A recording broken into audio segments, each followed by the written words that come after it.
A word to the wise. We are an explicit podcast, tackling content with adult themes, I'd say.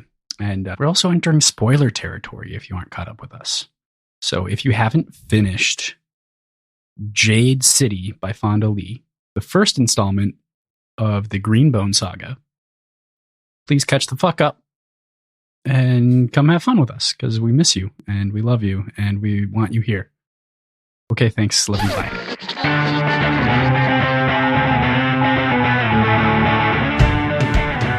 Hey there, this is Cross. I am PJ. And I'm Ben. I'm Aaron. I'm Thomas. And we are Words and Whiskey, a podcast for veteran and novice readers alike. We tackle fiction novels and love to talk about what we're drinking. You should think of us as your intoxicating weekly book club. Hi, everybody. Hello. Raise your hand if you didn't drive a U-Haul like an idiot this week. Everyone besides Cross is raising their hand. If you'd like to hear that story, you can tune into the Devil's Cut for this week by joining us at patreon.com/words and whiskey. We're also doing this one live. So this is a fully live episode. We try to do one of these a month, but this is the live episode for the end of the Greenbone saga, which I'm very excited to talk about. We're going to be chatting about chapters 50 through the end. What do you got? The end of the book, not the saga. The end of the book. Yeah, you're right. I was like, I haven't read my entire life is upside down. It's like you're driving a U-Haul into I don't know a what tree. I'm talking about. Today is our final episode. We're talking about chapters 50 through the end. But before we get too far here, PJ, you want to talk about our featured cocktail? Yes, I wanted to take a stab at the rum, chili, and lime drink that old guy always ordered from the Twice Lucky at the beginning of the book, because we go back to the Twice Lucky this week, very obviously. And I felt like there was a little bit of a through line as far as themes go, that of stolen honor, which is mentioned, but it's also what happens to old Greenbone. I can't remember his name. I was going to look it up before this, but I don't know. I got it. You keep talking. We'll get it by the end. So I wanted something palatable, but took that chili, lime, rum sort of focus. And I didn't have any chilies, but I did have jalapenos. So I did sort of a take on a jalapeno daiquiri. So I cut up a jalapeno and soaked it in rum for a couple hours. And then I took 3 parts of that jalapeno infused rum, 2 parts of lime juice, and 1 part of simple syrup, and just shook that. So it's a really simple, easy cocktail. Served it in a sort of, I don't know, what would you call this kind of glass? Like a coupe tulip-shaped Dainty. Nick and Nora, basically. Similar, but I like something tulip. like close. Yeah. Spicy? It's a little spicy. If I let it soak for longer, I think it could get there. It's more just the jalapeno flavor than anything, which kind of is fine. It's good. I really like it. It's light and well balanced. I just wish there was more jalapeno to it, and that's just a factor of how long I let it soak. Nice. One of my favorite quirks, which is our local brewery's seltzer, is jalapeno pineapple. I have it in my fridge right now if I were drinking. But it's my favorite one, but it tastes like exactly like the jalapeno chips at Jimmy John's. Ooh, I love those chips. Mm-hmm. That's a great sell. Mm-hmm. Yep. Love that. Shanju is the name of the old guy. So that's the name of the drink. Sean Juice. Sean Juice. She's There we better go. at this than you guys. Perfect. Yep, absolutely. We're trying to give it, the little bit of a twist, but the pun is way better. All right. Well, Thomas, what are you having this fine my good afternoon? friends, I have an Irish maple latte. There's a coffee shop right next to me, has the best everything in the world. Got a maple latte from there, iced, and a little bit of Irish whiskey in there. Very nice. That's fun. Cool. Love it. Beer. How about you, Ben? What beer? I've got a KC Beer Co. Hefeweizen. It's lovely. Yum. I've got Love the Casey beer. Kansas City Chiefs H2O. Recovering from last night. We the love water the of H2O. the champions.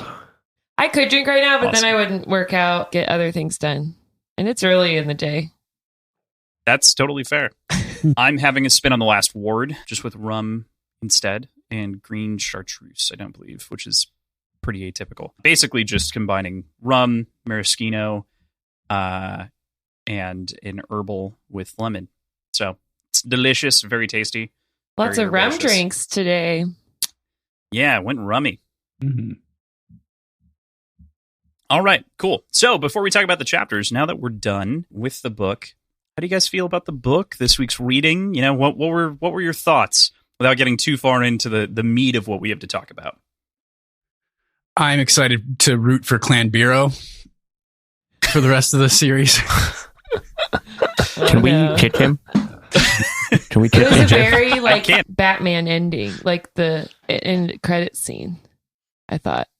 I called him an epilogue motherfucker last time, and he was.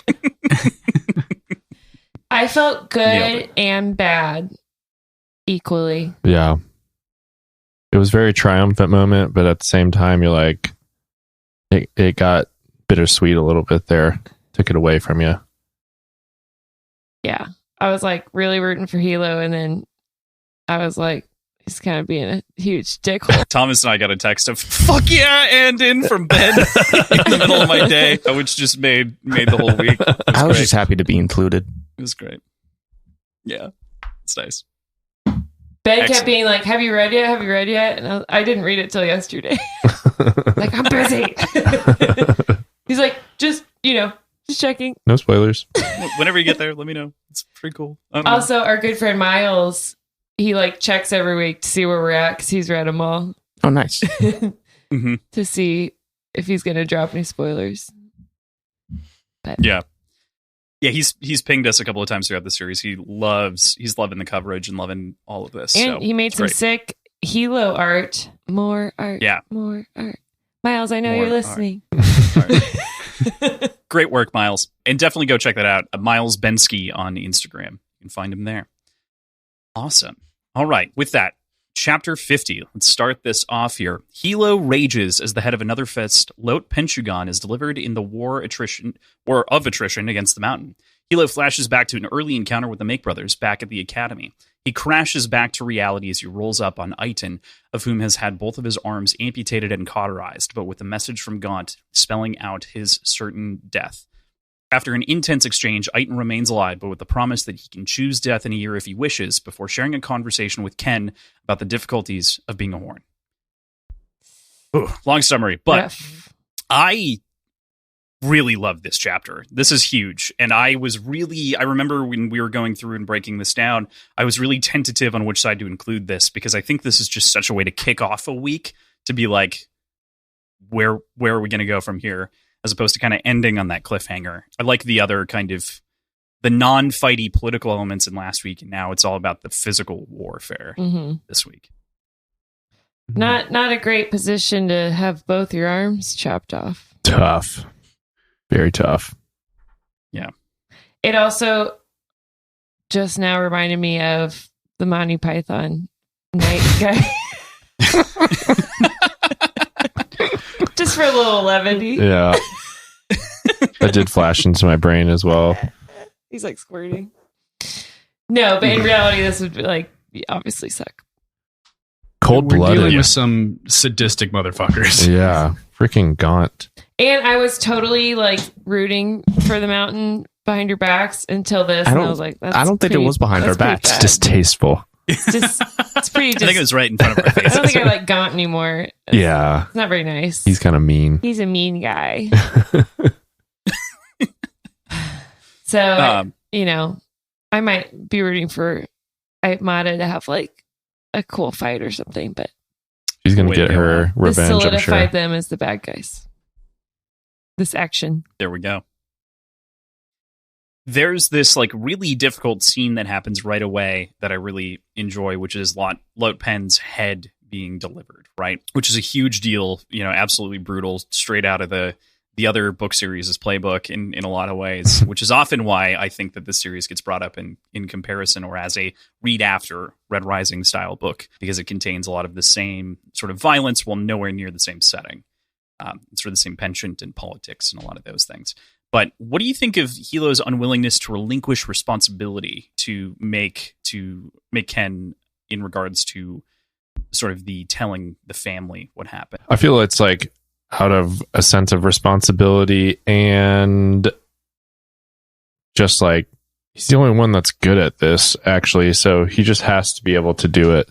Like Maik Ken just can't handle the responsibilities yet. So it's almost out of necessity that Hilo has to, walk in both roles sometimes. I don't know if it's necessarily the lack of ability for Maik Ken to be able to handle it, but just kind of the circumstance they're in which the clan still views Hilo as the Horn. And until they're in a position where they can change that perception, he doesn't have much of a choice but to act as Horn. And we get the tension there a little bit between Maik Ken and Hilo regarding that. But I think it's truly what's best for the clan is to have the person that they see as the military leader do the things that the Horn is supposed to be doing. Just for morale. See, I see it as Hilo, he doesn't trust Ken, so he's not relinquishing it because he knows or doesn't think that Ken will do the right thing or do it well, and then he even like scolds him after, being like, you would have killed him, like you would have made the wrong choice, basically. Right. And then he does talk like maybe he can learn how to be a good Horn, but like the moment calls for someone who's experienced and knows what they're doing, and there's a sense of urgency because they're in the middle of a war, so there's no time for Maik Ken learning curve to take place. So that's kind of what I was speaking to, is I feel like he just has to do some of this stuff because they can't rely on Maik Ken like learning on the job as much because he can't fuck up because the stakes are so high. Mm-hmm.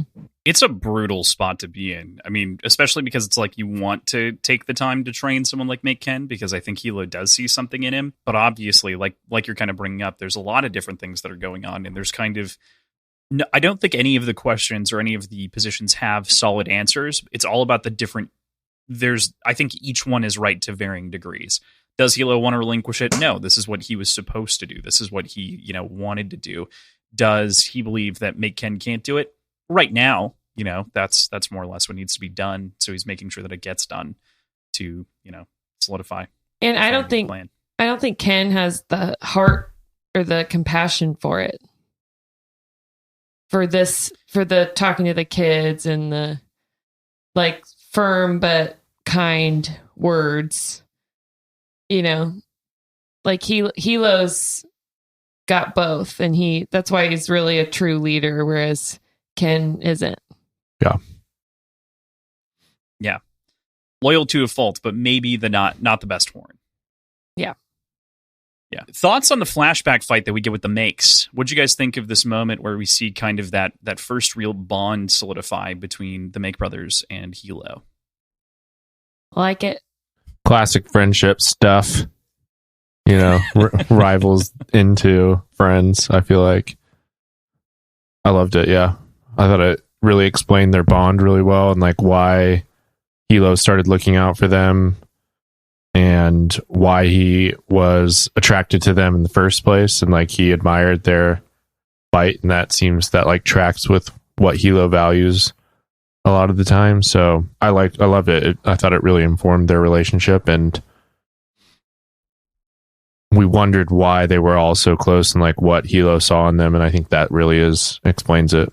I was initially a little bit confused by the dynamic of Hilo feeling like he could hold back a little bit and kind of take lead, weirdly, of the other guys and take command. And that gets explained like a little bit later, but I wish we had a little bit more exposition on like what that dynamic was ahead of time. But beyond that, like that's a tiny little gripe. Otherwise, I really liked this sort of interlude scene.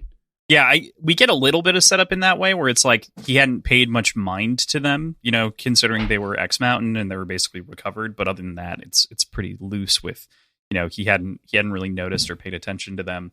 But then taking lead of the other people just because I think in part his name. I mean, he's kind of the natural born leader because he's a part of this family at this school. Mm-hmm. So I think that's all kind of subtextual in a lot of ways. Yeah.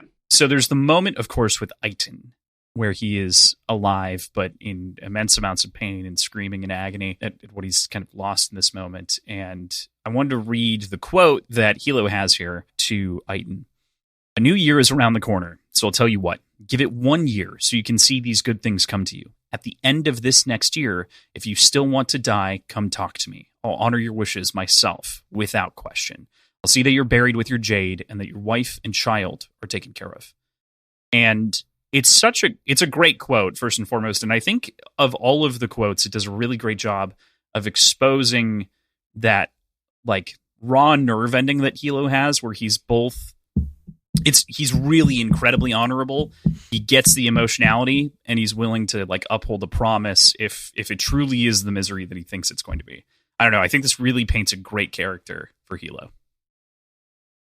And also he's so devoted to that promise that he makes Ken reiterate it and then ensures Ken is going to take precautions if Ken dies as well to make sure it's followed through no matter what. Mm-hmm. Yeah, it just really speaks until to that moment. Oh, go ahead. Until that moment, I was thinking that maybe it was just a ploy as well. Just lip service to get him to not and to keep his numbers bolstered a little bit. But with the make Ken make that promise as well and going down the line, yeah, it's true to his word, honorable. What are you gonna say, Ben? I was just gonna say I feel like it really speaks to Hilo's character and just like what he values in people and how much he understands other people, and like he immediately understands in that moment what Aiton needs, and it's not a quick death, it's his dignity. And I love that aspect of his character, and I love that he's just able to identify that and then like, hey, this is how I can, bring this person back into the fold and like still have them value their life and contributions and stuff. I just think that's cool as a leader.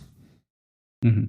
Yeah, it's great. I really appreciate that as well. And I think it goes really far when they do finally sit down and have that kind of drink at the bar. They drink Koji, so cheers for everyone. Woo. Cheers.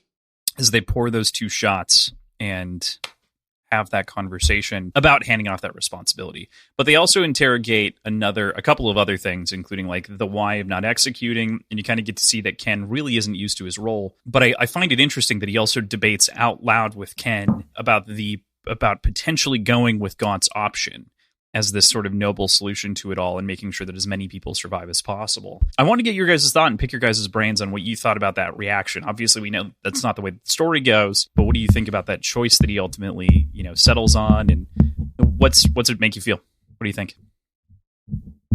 I think it goes back into what Ben was just saying, that like Hilo isn't like, he doesn't value his life above others, and he has empathy and can care for his men like brothers, and not so full of himself that he thinks he has to survive to keep the clan going. Like he's like, okay, if I need to die and have a smooth transition to save lives of not just his men, but also like the people in the town, it says a lot that he's willing to die. And even though there's a secret plan, it's still very likely that he is going to die even with Andon's, I don't know what you call it, explosive coming of age.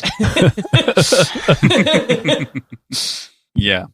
That's an interesting take. I hadn't considered that he had already subscribed to that idea at this point too. Like he was already resolved. And so that just kind of follows through as a through line for this section in this decision. Mm-hmm. Is this the point where he talks about how he was kind of the odd man out of the family, and the clan is the closest familial relation that he has. Yeah, this is the chapter where he says that, because he's like, Shay had grandpa, Lon had Their mom, and their mother's love. Yeah.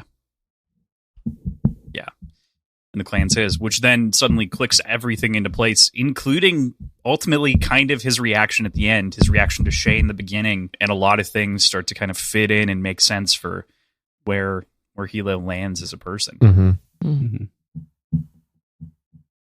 Cool. That's what I got on this one. So, whoop whoop. All right, that brings us to... What a downer of a chapter, by the way. It is. This chapter is depressing. Lots of blood loss. Uh-huh. A lot of the stretch is pretty tough. Yeah, this is not a particularly happy book. That's true. In general. All right, that brings us to the third interlude, Baijian's Triumph. In this chapter, we get... in this interlude, we get the story of Baijian, a courageous greenbone folk hero whose stories and legends have persisted, even becoming modernized into comics and film in the present storyline. Baijian was the favored nephew of the divine uncle Genshu, who remained himself a mortal hero, relinquishing his place in heaven to his mortal enemy after begging to be sent to Earth in order to save his people. So obviously, like all the other interludes, very quick, gives us sort of like sets the tone for what's to come, and gives us a nice little in point into Cantonese culture.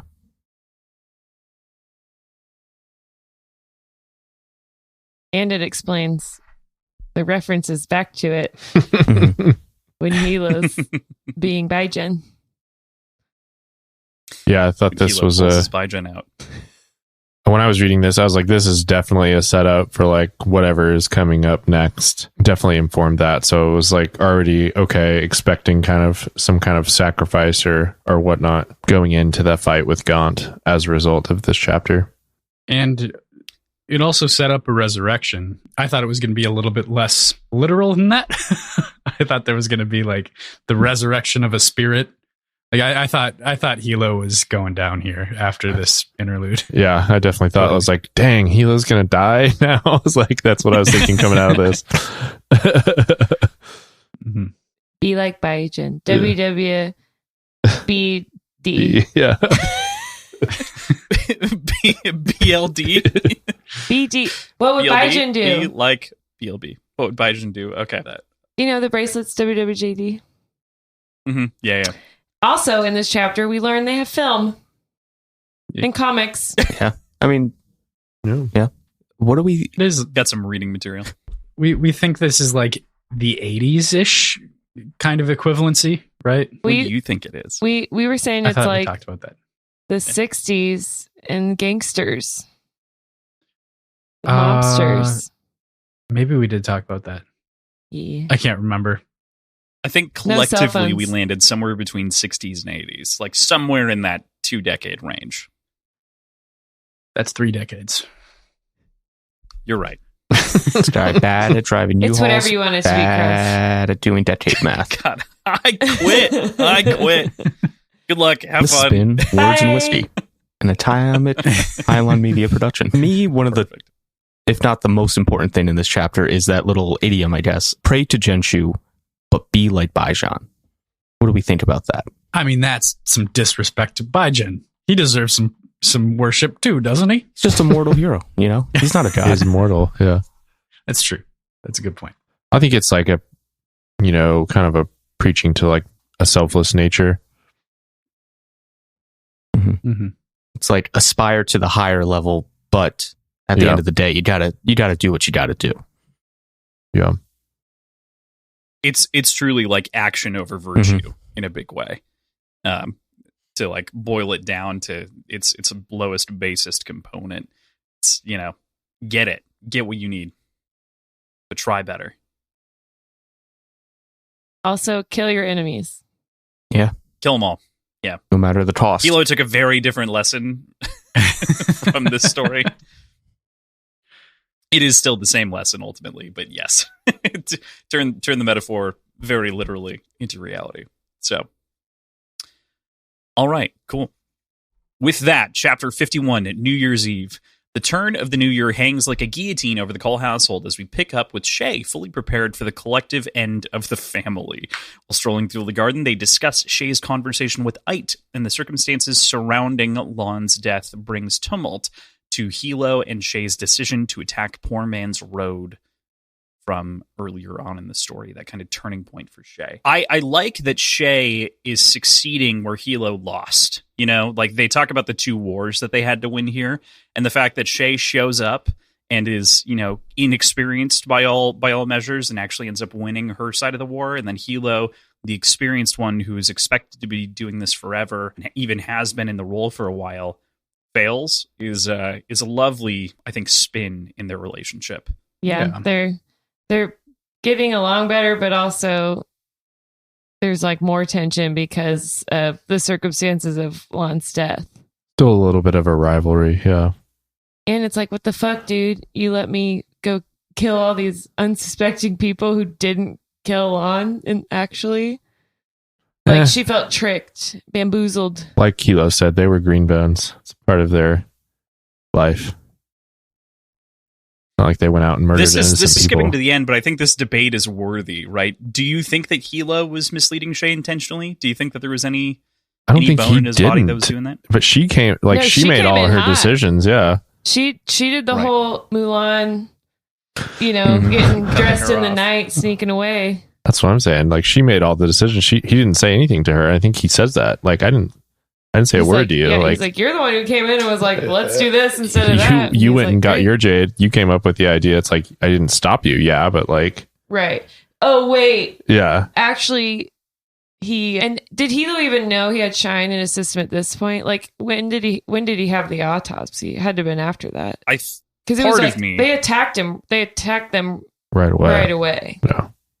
So he wouldn't have known. Part of me believes that he's protecting Andon with the autopsy bit. I think that because Andon told him he's protecting him there, I don't think that's anything but that. It could be a genuine autopsy that proved it, but I think he believed Andon to begin with, and he's protecting him. Either way, they don't know at this point that he had Shine in his system. Because it was like he died and they immediately killed everybody. Mm-hmm. Yeah, but he would know that Lon was found with just dead Jade. With his Jade, yeah. Yeah. Yeah. Mm-hmm. And he hid no obvious wounds. He hid that part from Shay, that he buried Lon with his Jade. Mm-hmm. Yeah. So that feels deceptive. There was definitely some information left out, but I don't know. But I still feel like Shay had a lot of agency in that situation. All of that was after they had already killed everyone. It's like she's mad that like he didn't prevent her from slaughtering, in her mind now, unprovoked innocent men, or like they didn't have a real right to kill all these green bones now in her mind. But it's like they didn't have all this. Hilo didn't even have all this information. So I don't think it's Hilo's fault that all those green bones were that they struck first. You know, because how would he have known? And Lon was attacked by the mountain indirectly. Yeah, by agents of the mountain. Yeah. Yeah. And stop giving Barrow stuff to do. He's gonna fuck it up. Yeah, very true. He's gonna push it to whatever that extreme is. Very true. Okay, so skirting back to the beginning of this chapter here for just a second. Not that this is a very long chapter, but I do enjoy Shay's reaction bringing up Khan to Hilo, right? And then Khan going Stonewall and like really caring about that, because she was definitely bringing it up as like are you actually spying on me? Whereas Hilo was intuitive and like in on what had happened. The only way that, you know, she would have known those details seems to be talking to Ait. What do you guys think of that exchange and sort of the way that a lot of this conversation goes pre the lawn discussion? I think it's epitomized in the quote, "What's the point of life if you can't trust your own kin?" that Hilo brings up. No sauce? I don't have This is the first answer. time we've had no sauce. I don't have a good answer to this. Yeah, so my brain went wild when you said Shiloh. I was thinking that's a weird like relationship name between the two of them, and then if we bring Barrow into the mix and have a thruple between the two siblings and Barrow, we got Shelob, the Spider Queen. So you were thinking that's about... where my brain went, and I didn't want to admit that I completely blanked out on everything that you were saying. Good to know. Or you listeners at home, I made a disapproving face at that. Shelob does have no 8 legs. Never mind. You got to throw one more body in there for it to work. Anyway, I love her think that bones. I feel like Hilo probably was spying on Shay, and he's just saying that he didn't. But at the same time, I think he believes what he's saying is that, like, well, if Shay's going to sell me out, then I can't really do anything to he was fucked. stop it. So might as well. I agreed with his philosophy in that moment. I was like, yeah, that's pretty sharp estimation of the situation there. Yeah. Yeah, he can't. Fair point. He can't, like, lift No Peak up by himself, and especially if Shay turns against him, like, he's fucked either way. Those decisions were made long she ago. Just left. Yeah, he's already screwed. Anyways, they're already losing with Shay. So, yeah, it's like, well, if you're not with me, then I'm dead either way. Yeah, that's super true. It is. There is definitely that element to it. As recent listeners of Words and Whiskey know, we, and by we I mean you guys mostly actually, are gambling addicts here. And it occurs to me that because I believe an autopsy did occur, and that autopsy found that the cause of Lon's death was in fact shine, that we have a bet to pay off, my fine feathered friends. what's the bet? The Jade was not poisoned. Are we willing to accept that? Is it? I didn't see the autopsy. Okay. This is Alien Autopsy Part 2. I still think there's something fucky. I think that I know we're that about Jade's to take coming that back. Jade out of the ground. Yeah. Yeah, exactly. So I feel like that's still a loose thread. Mm-hmm. All right. Okay. All right. But now I'm not feeling we're gonna very hold on to confident this about moment. that because you guys are I'm saying that we doubling need to down. pay the bet Well, off. kicking his hand out. I was told that there are times throughout the show where a bet appears to be paid off and it is paid then, but then later it's unrevealed to be paid off and then the opposite happens, right? That does happen. Fair. Yes. That happens, and I'm drinking for it. Fine. We'll hang on to it. The reality is that we drink twice if you're right. Nice. I'm doubling down on it. Okay. I But absolutely The still book think evidence at present says otherwise. I will throw dynamite into this situation. If you guys are right and we are wrong, shots. Cross and I will do shots. Fair enough. You don't have to do anything else because you already drank. Good stuff. Aaron, you're going to have to make it up later. He does not forget. Remember, Next she's a episode. gambling addict because of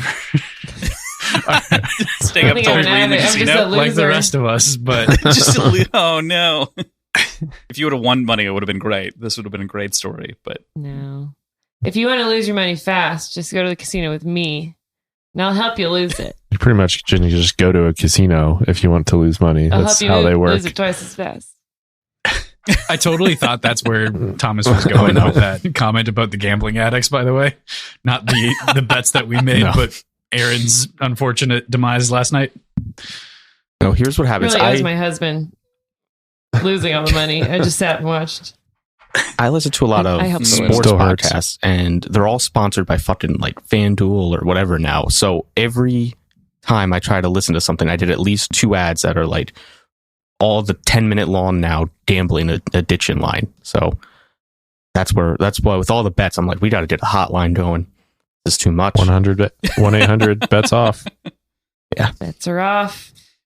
we have mentioned that a couple of times on the show now, given, yeah, it's great. I think I put it in the show notes on the one episode. It will probably be in the show notes too. But so the quote that I wanted to read that ends up kind of closing this out is very interesting. And I think it gets to a point that we had discussed often with Shay earlier on, right? She says, she could say to the gods on the day of the return that she had finally been the greenbone she wanted to be, seeking, if never achieving, the divine virtues, but true to family and country and to Aisho.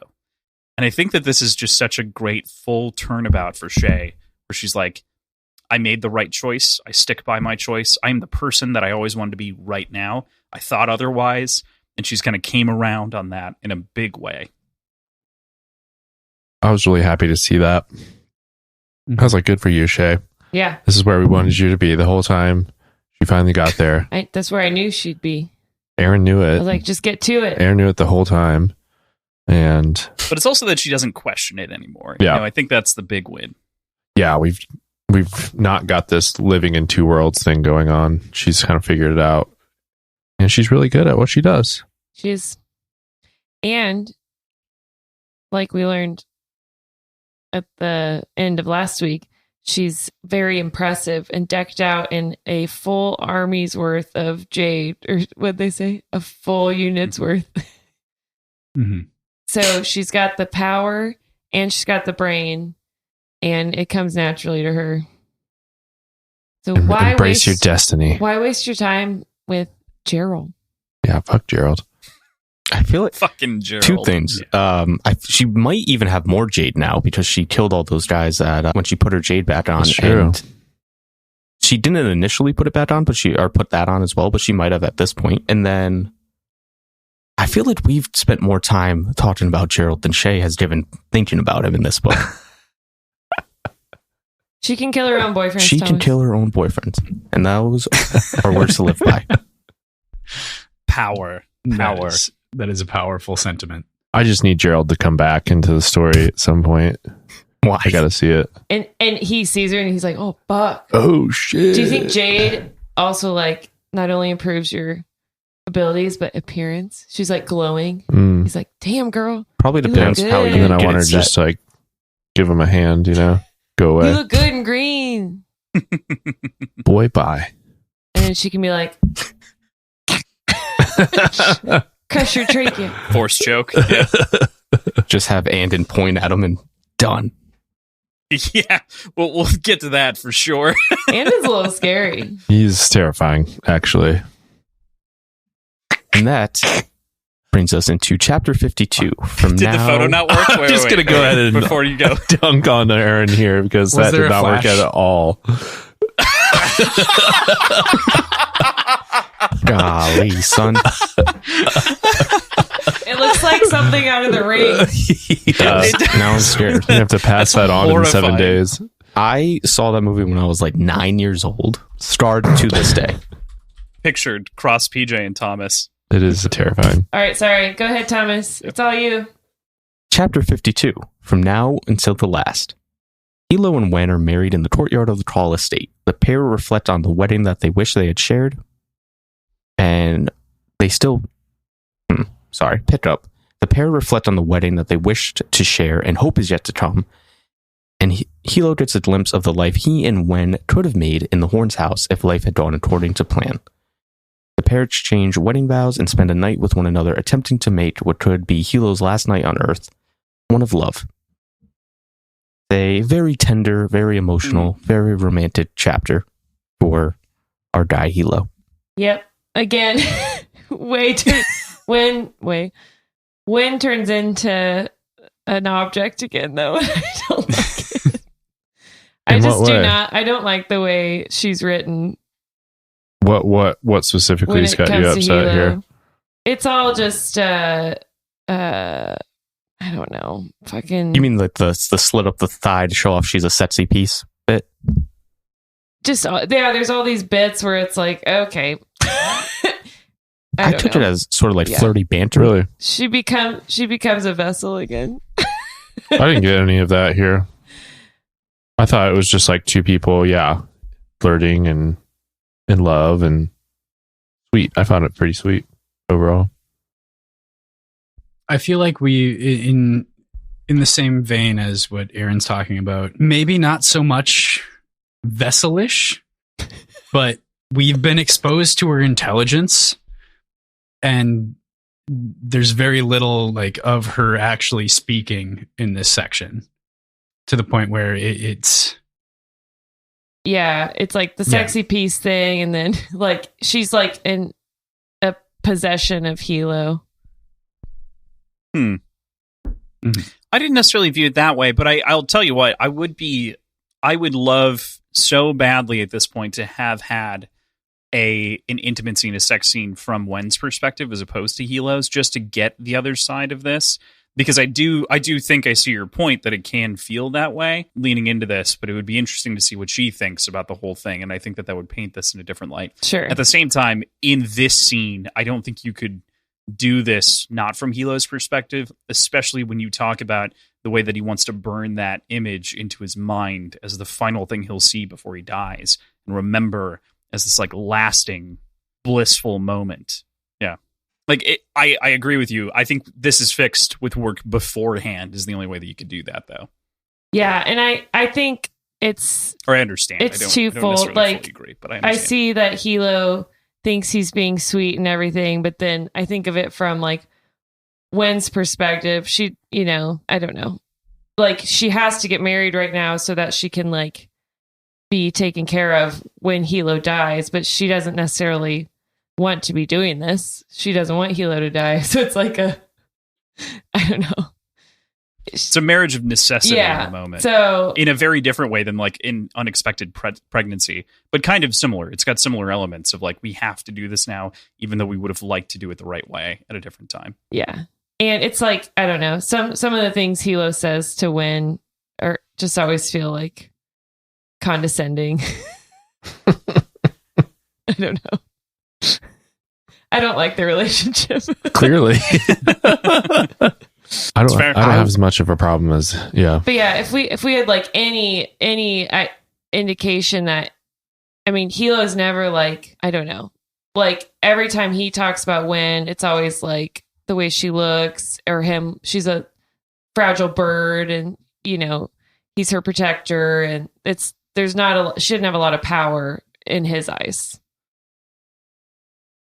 Even though in our eyes, we know that she's smart and is a spy and is a badass or is becoming a badass. She doesn't like fully recognize it. It's totally a fault of Hilo's, to your point. Yeah. Like that's 100% a Hilo problem. Mm-hmm. So, sorry to burst everyone's bubble. Wedding day, fuck this shit. It's good. That's a perspective we need. I really enjoy this chapter, but I also can see and understand those problems. But I think it's more of a reflection on Hilo than sure. Wen, if that makes sense. And I think Thomas is right. If we could like get any Wen perspective or like you said, Cross, like have her enjoying sex and not just being like, I took her away and ravished her. This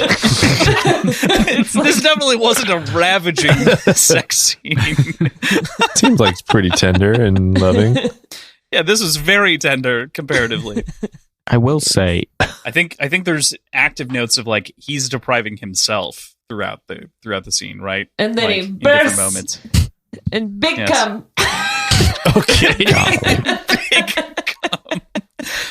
There's the audiogram right there.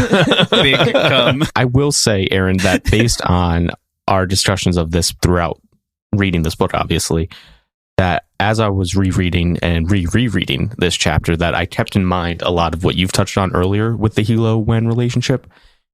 And so some things did stick out to me as well, like in that context, like the sexy piece thing. It's just, and then like how she, like the specific verbiage of like, I already picked out the dress she wore, like just some weird, interesting tidbits there. Right. Yeah. Yeah. Shouldn't seem to have a lot of autonomy. Mm-hmm. It's just when we're hearing it from Hilo's side. But I also took it as him just kind of like picturing like his dream wedding and not necessarily that he would be disappointed in whatever she wore. Just kind of like I already said, I took it as sort of like that flirty little banter. He's like, you have a traditional little dress, but then, damn girl, you looking good. Sure. Yeah. I mean, I can see that perspective, but it also feels like he's just not considering that it's her dream wedding too. And not considering that like it's something that she should be like very intimately like in control of. Right. Yeah. I like to learn, in China, they don't wear white wedding dresses. They wear traditional red wedding dresses. So it was interesting when he said something about you could wear the green one. I was like, that makes sense. with the jade. And then he also said red, which brings it back to this has Asian overtones. So they weren't talking about wearing a white dress. Oh, that was cool. Yeah, that would make sense. I'd like to wear a green wedding dress. Green, huh? Jade. So in between we're going to the chapel and we're going to get married bit and them actually getting married, there is thank you, Cross. We learn about Hilo's plans if all else fails. What do we think about that? Which plans were those? This was like the letters makes yeah. Oh, Yeah. Like she'll be taken yeah. care of because yeah. there's the interesting that we're like, because they're married, the mountain wouldn't be able to touch what's bequeathed to her if he dies. What she owns, yeah. That's smart. I mean, it's why they're getting married right now. So Yeah, and Sorry, I think it just like adds to Hilo and like how much he cares about people and wants to make sure she's taken care of. And I think there's a little kernel of like avenge me in that as well, you know, with the Maiks. I mean, also wanting them to get away and not die. Like, I feel like, you mean like don't avenge me? well, I think it's like an eventual avenge me thing. He says, I thought it was like, don't, like, if I go down, don't Right away. keep fighting. Yes, he wants them to run away and get her safe and take care of her and whatnot. But I think there's like an implied plot and avenge me. You're gonna go fight. You're gonna go out he says fighting. better to live. It's in undertone. It's not. Yeah. Well, he Okay. says better to live for a chance to settle the score later. You'll have to remind them and hold them to my orders if it comes to that. That's what I'm thinking. Yeah. Okay. One more fly in the ointment. Yeah. You know? Ooh, good one. But good foresight. You reading your keyboard there, Thomas? Yeah, I have a quote to pull up. So Oh, it looks like It's a you're big just old boy. I'm just holding holding a this to keyboard. hide myself. I was like, I'm sick of looking at you guys. It's great audio only content. I wonder. Here's the keyboard. No, it's good. I did want to bring up, especially in this conversation, this circles back to what he was saying earlier when he just was talking with Ken about the responsibilities of the pillar. And that's what I really took from this is there's something interesting, or not pillar, of the horn and the pillar in the division there. There's something interesting here about the expectation, not of them as clan members, but as friends. Like they're going to go out as friends and do this at this point because the clan's going to be gone. It'll be revenge for Hilo, not for them. And for No Peak, technically, even though there's not a likelihood that No Peak would survive a fallout like this.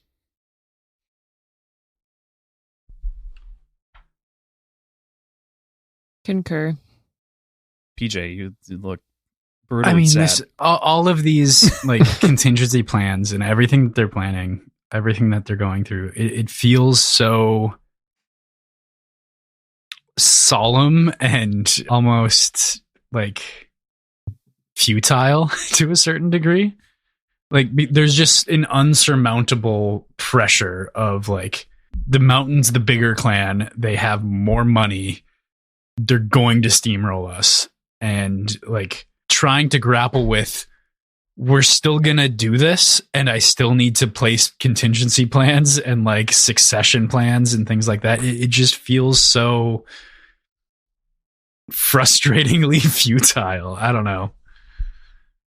And obviously, like, we know that there's a really big turn at the end of this book, but even so, they're the underdogs totally. And this culture of honor and fighting to the last drop is the only thing keeping everything going, for better or worse.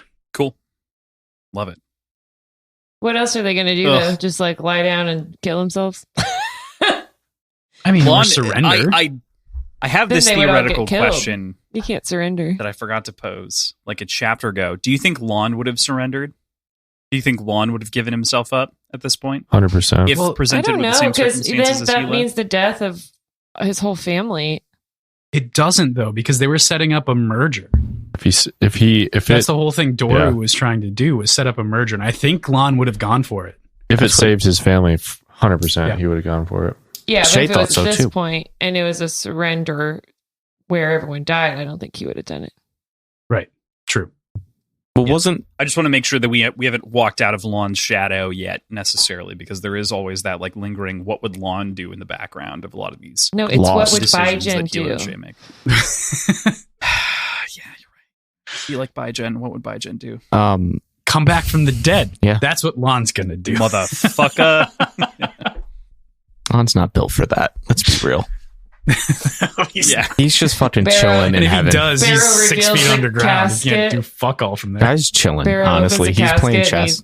Superman flies out, goes and He recharges just in the grabs his sun. jade. Goes, Yeah. He goes full immortal. Oh no. Love that. All right. Sorry. That was my side tangent that I've been holding in for a while.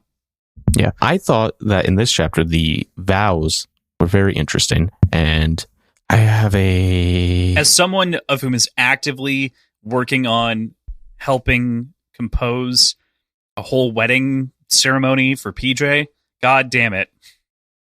It is interesting to see this stuff like in different cultures, between this, Shrinking, and a couple of other movies, TV shows, books that I've been reading and like going through. Wow. It was cool to see this and to like get kind of a visual picture. You never think about the construction of a ceremony, and I loved this. For You that could reason. just this, PJ. Yep. We could just do this. Do you want to do that? Can Yeah. we get Kaylin in on the call real quick? So I do have, Perfect. I have them here.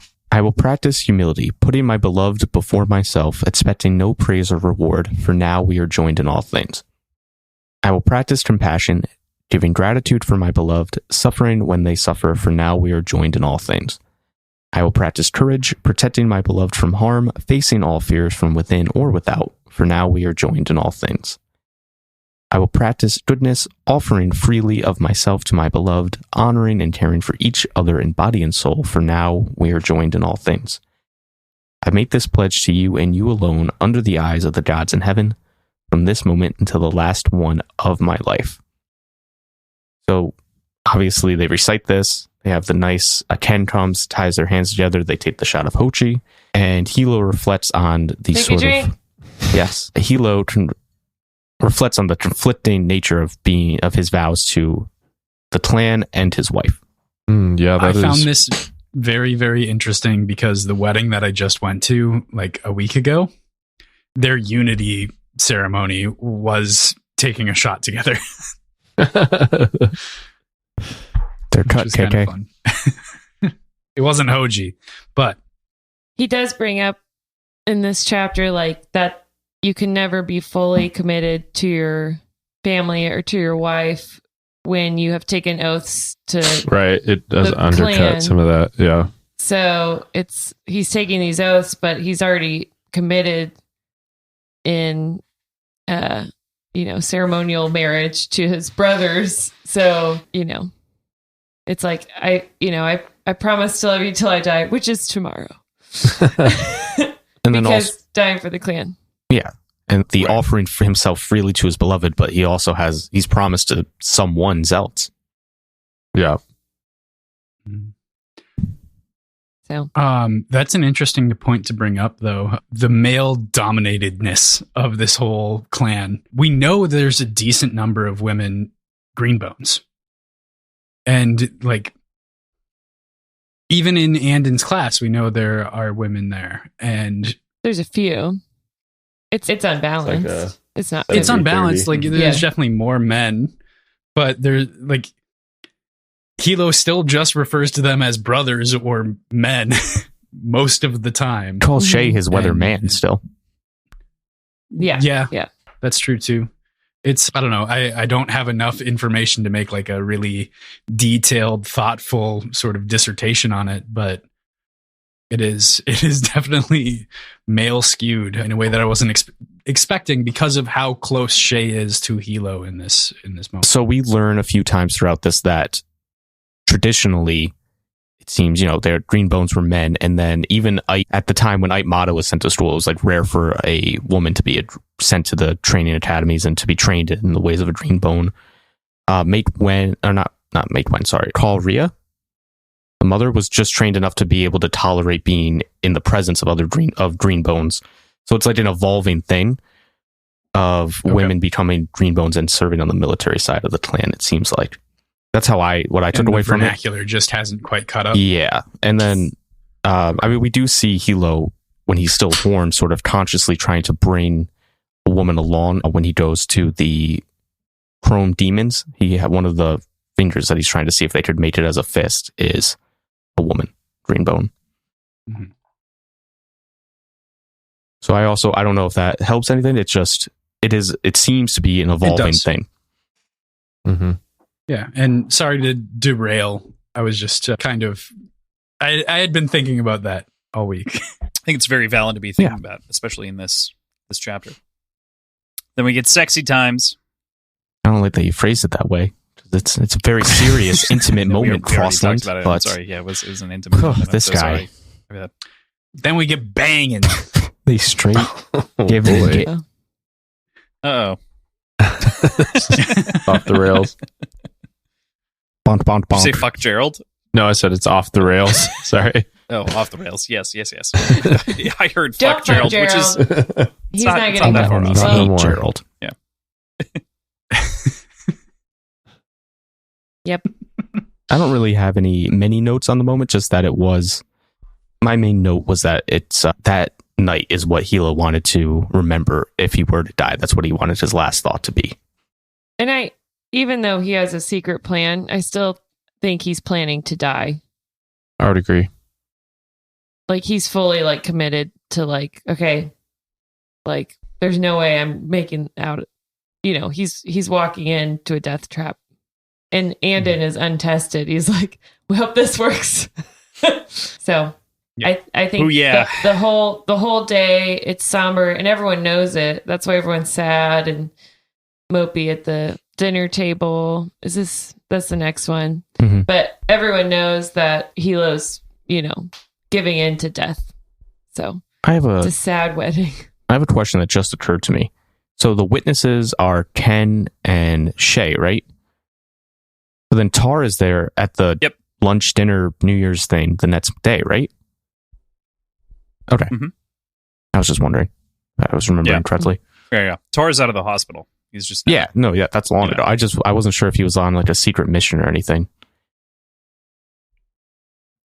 No, they probably just needed one witness for each. Yeah, and it was a lantern man? He's the pillarman. With special skills. He's a pillarman. Pillarman. Yep. All right. With that, let's talk about Chapter 53, Brothers in Arms, which includes our pillarmen for a brief moment at that dinner table. So, Andon contemplates his trials and Call Doucheron Academy, preparing to graduate, and gets to share a great meal that feels modest in comparison to the more lavish ones on other occasions and previous New Year's dinners. Coulson continues down his path of dementia, of which I'm sure we'll have a lot to say and kind of talk about over the course of this week. But Andon ends up leaving the dinner with Hilo when asked, and swears his oaths directly to the pillar, in which we, for the first time, hear all of the Greenbone oaths. What was your guys' take on Andon's reaction to the trials themselves? Over School gets summed up in like a page. Senioritis. Yeah. He's very much done with it. Senior I feel like slide. He's like, great. I'm the best one. Who cares? Yeah. There's obviously more things to worry about than... Yeah, he's got a lot going on in his mind. And yeah, he does have a case of the senior. Oh, this is not right now. Never mind. Were you thinking about the graduation day that actually happens later? No, I Because was these thinking two do kind of... About before slot graduation, like the community service that he has to miss because he's in the hospital. Oh, yeah, that's a different component. Yes, Yep. We'll get there. Yeah, I think the trials, it's interesting because the book has done... Jade City does a very good job of like kind of giving us enough glimpses into Andon's life as a student, and then we kind of get this just sort of almost... I love the senioritis. I can't... I was going to say like it's an au revoir of like uncaring whatever, but senioritis is a way better picture and entirely accurate because it's like, I don't give a shit. I do better than everyone else. I'm way better at channeling now. I can deflect it. Like, I have great deflection now because I practiced, and like he recognizes like what a couple of different things have done to him based on his fighting experience with Hilo, and like why he did that in the end. Which is interesting, I think. That is interesting too, because he's like in this moment he's like he understood it, stands it, and then later on he thinks of it as Hilo beating him for the fun of it in a later chapter, which is weird. Yes. There's still some conflict around what those sparring matches meant to Hilo versus what they meant to Andon, which again is one of the reasons that I love this series so much, is the dynamic perspectives on people, which I'll talk about at the end with Call Sen. But man, that's one of the reasons that this is so well written to me. Do we know if Fonda Lee is planning on writing within this universe anymore? She said this is an intended trilogy with a series of short stories that are getting released this year. Okay. There's a prequel novella, and so far as we're aware, that's it. And she's since moved on to a couple of other projects. I don't know anything about what the prequel might be about. There's a lot of cool things that it could be.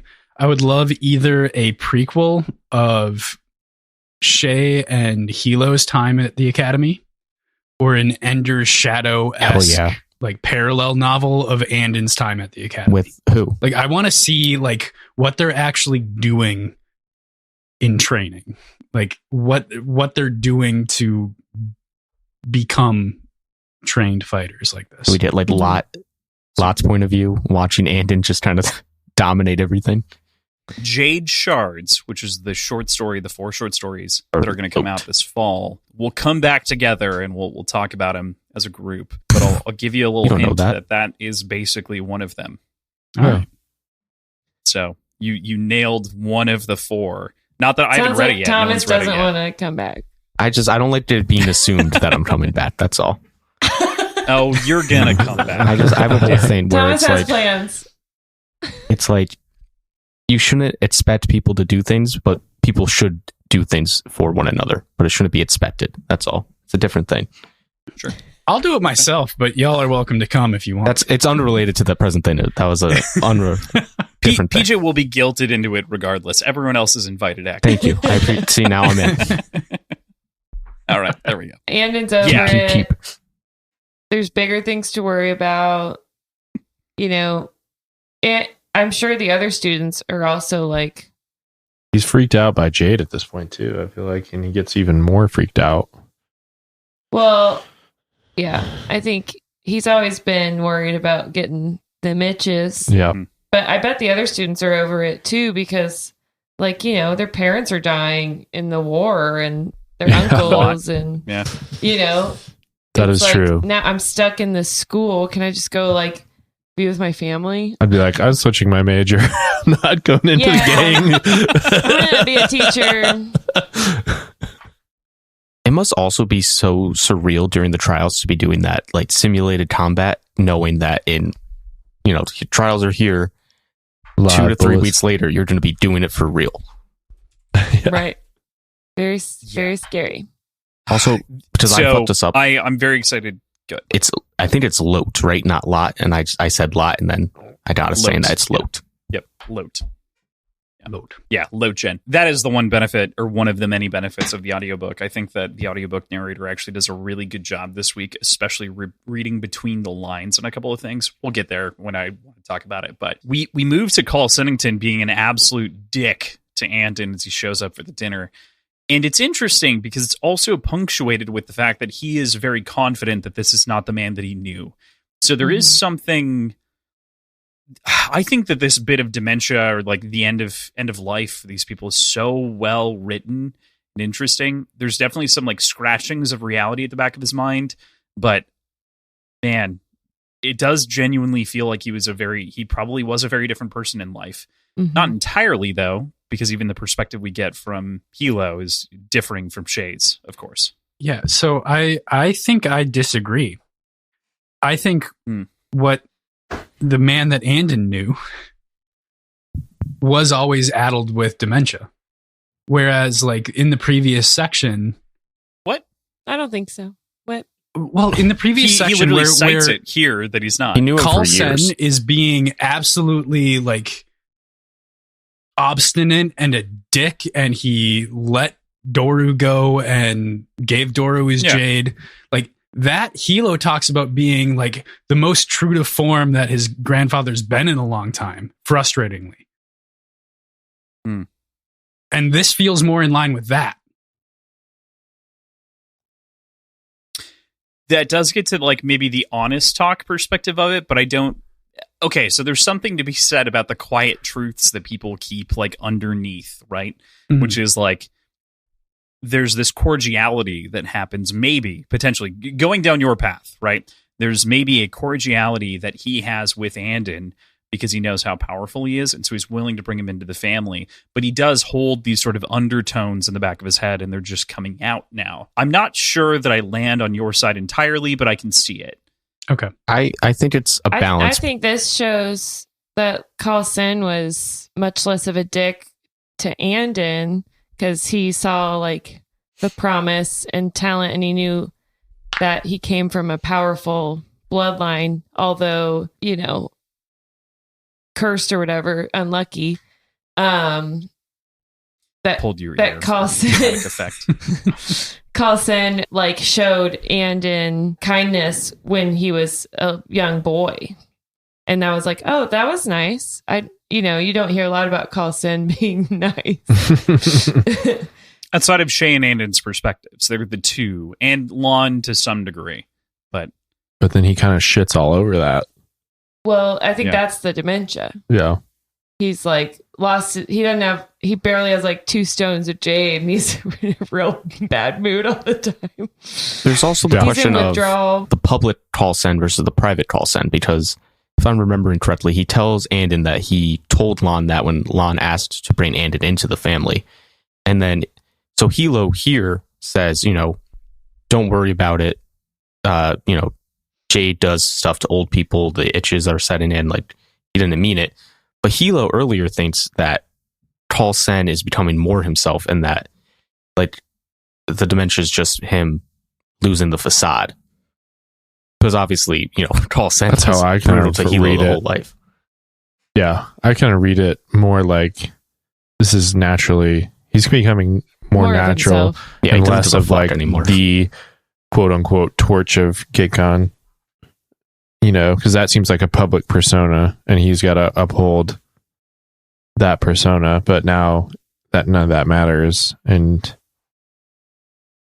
now he's just being an old dick, because that's kind of what he always was. Yeah. So it's like closeted hate, to some degree, and then it just comes out because you no longer have those barriers up in whatever form they were maintained before because of old age. That makes sense. I think I've been aligned with your side. I think I was more pro Coulson in these chapters and these moments because of Shay and Andon's perspective. But I think you're right. I think it's their perspective is a little bit warped versus reality.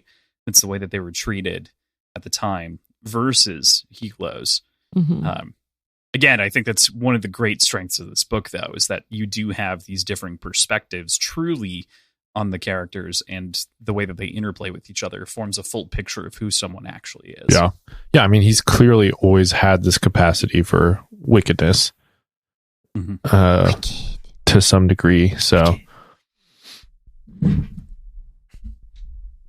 cool. He's a dick. He's a dick. Push him off the pier. Period. Throw him into the water. We don't need him. To call in Dr. Kevorkian. He's a dick. Yeah. Was anyone skeptical of what Hilo was doing in this moment when he pulls on Andy for what comes next? No. I wasn't skeptical so much as I was just wondering what they were up to. It's like there clearly is some kind of plan. Yeah. I didn't feel that way. Right. I was more leaning on that plan. Way. Really?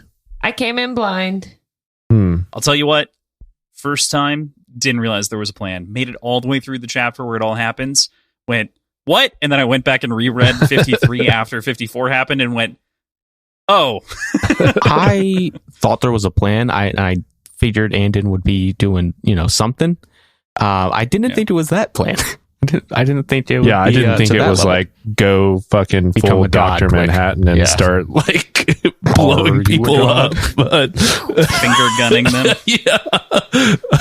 Yeah, I going into 54, I figured Andon had like a couple bracelets or something of loose jade that he was just going to strap on, not just take all of Hilo's. Do you think he It heard did Freebird feel like when he did because that? of the. What'd you say, Thomas? No. Do you think when he grabs Hilo's Jade, Freebird just started playing and he was like, Kingsman? What does Dr. Jean Grey turn into? Phoenix? Yeah, Red Phoenix. Yeah. Phoenix? He Yeah. turned into Phoenix the and Dark Phoenix. Phoenix. Yeah, He it turned was- into yeah. Dark Phoenix. He did. Mhm. The Green Phoenix. Nice. The Greenix. The Jade Phoenix. Yeah. That would be sick. Like, imagine It's a interesting Jade considering the Phoenix different emblem. book series. That would be a sick necklace. That's how I would do my Jade now. Next up, the Poppy War. So, that was a joke just for me because I'm the only one Like, here who's what? read the Poppy War. I can't even read. Yes, never mind. Puppies. I thought of the Wizard of I Oz. have it right there. I know we're reading it in June. Anyone is welcome to join Right those there. short port episodes. It's gonna be fun. We're gonna do the whole book in an episode. Cool. Cool, So cool. I did want to read the oath here just to compare the oaths between the two, right? So the final oath that Andon reads says, "The clan is my blood, and the pillar is its master. I have been chosen and trained to carry the gift of the gods for the good and protection of the people, and against all enemies of the clan, no matter their strength or numbers. I join myself to the fellowship of Jade Warriors, freely and with my whole being, and I will call them my brothers in arms. Should I ever be disloyal to my brother, may I die by the blade. Should I ever fail to come to the aid of my brother, may I die by the blade. Should I ever seek personal gain at the expense of my brother, may I die by the blade. Under the eyes of all of the gods in heaven, I pledge this, on my honor, my life, and my jade." And this is so fucking cool that this oath that has been so integral to so much of the story and the loyalty that we see between characters is exposed so close to the end. Mhm. So, like, we know that there's this, like, quiet, law in the background, Aisho and whatnot, that governs the war here in a lot of ways, and the loyalty and the respect. But it is fascinating that it isn't until 4 chapters until the end that we get it. It's nice to finally hear it Yes. in a very powerful moment where like Andon's doing it early, Pre-grad. and for some reason that we're And I mean, Andon, he is pledging his life because this is also a plan where most likely they will both die. that's what I was thinking too, is like this is like death sentence for both of them. I know they're both kind of accepting, like he's really, I was like surprised kind of in that moment that Andon was like so ready to die or willing, I don't know. Mm-hmm. Yeah. He's accepting it Yeah. right now. Yeah. This is his choice to accept this decision. I was like, okay, Andon. You're too young, He's really sad though, so no sad boy. no surprises there. Sad boy Andon. Still sad boy. The way Still very sad. the way that oath ends with "on my honor, my life, my jade," I wonder what you all think is the most important part of that they're swearing on. Like, is it their honor, the most important part of that pledge, their life, or their jade? Probably their jade, but Andon didn't even have jade, so probably his life. I think those 3 things are all intertwined. Like they're putting them up for, they're on the chopping block basically. So they're willing to give up all of those things, and they're all kind of equally tied together because they all feed into each other. Their honor is their jade, and their life is tied to their jade and the way they wield it. And if they lose their life, then they lose their jade, they lose their honor. I think it's the 3 things. I don't think there's one specific thing that they're holding above the other ones, because they're all kind of representative of what they're putting on the line. Yeah, I don't think I could put it a better way. I totally agree. It's a brutal end that leads into our climax, and I'm so excited. Chapter 54. Be like Baijen. Andon and Hilo make their way to the Twice Lucky for the showdown with Gaunt Ash and the Mountain Clan. Ostensibly, Hilo is going to hand himself over more or less for execution, with the chance to die honorably for his clan, while Andon is there to observe that everything is proper. Hilo is to have his death a consequence, and leaps into battle against several top fists of the Mountain Clan with his talon knife. After killing several mountain fighters and launching the rest into a fury, Gaunt rises to give Hilo his warrior's death as agreed upon, but the pair struggle briefly before Hilo is overwhelmed and Andon enacts No Pete's true plan, taking most of Hilo's jade and becoming a green god, extinguishing the life from the remaining mountain fighters, Gaunt included, and then blacking out. Hell yeah. Best chapter of the book. So Let me say, good. Totally. I was very excited that they broke out this way that I got to do this chapter. I was pumped for you. Yeah, because, okay, I've been keeping this very close to the vest. I fucking love Hilo, and that is all I will say. I do too. Yeah, I'm a big fan now. Andon's a little scary though. This was exciting. This was exciting, like right away for me, because it's like as soon as it started, you're kind of realizing that the setup is to get to Gaunt, and like that they're going for taking out Gaunt. And so I was like, "Oh shit!" I was like, because in the chapter before, I'm like, "Okay, we've got some kind of plan. I don't know what the plan is. I don't know how this is going to go, but there's clearly like some kind of plan going." And then as this starts developing, you're like, "Oh shit! They're trying to take out Gaunt Ash. I really hope they can pull this off." And then as it develops, they do, but it ends up like being this incredibly scary, terrifying moment from sweet little sad boy Andon, just like extinguishing lives. He was like, it was horror. It's the worst thing he went through, and he wants to do it again.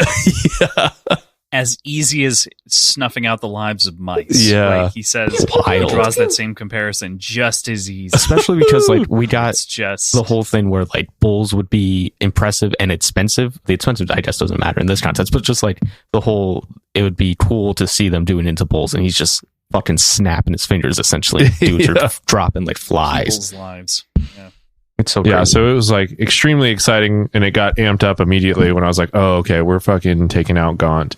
And then you're like, how they do it, you're like, "Oh shit, this is on an even higher level now of oh shit," because like it's not that they just took out Gaunt, it's now that they've like unleashed kind of this giant scary power that's inside of Andon. So where's that gonna go? I mean, and it potentially ruins Andon because he doesn't, get Jade in a controlled way.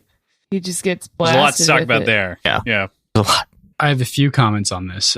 Does it seem like they expected this to be a suicide mission? I think, in particular, the way that they address the Duchesse Prisa and the way that he's driving it is like, dude, you've got this moment to ride in this monster. Yeah. Ride it like you mean it. Yeah. And instead, he's driving it with all kinds of caution because he's stressed and nervous about other things. Like I should have been with you all.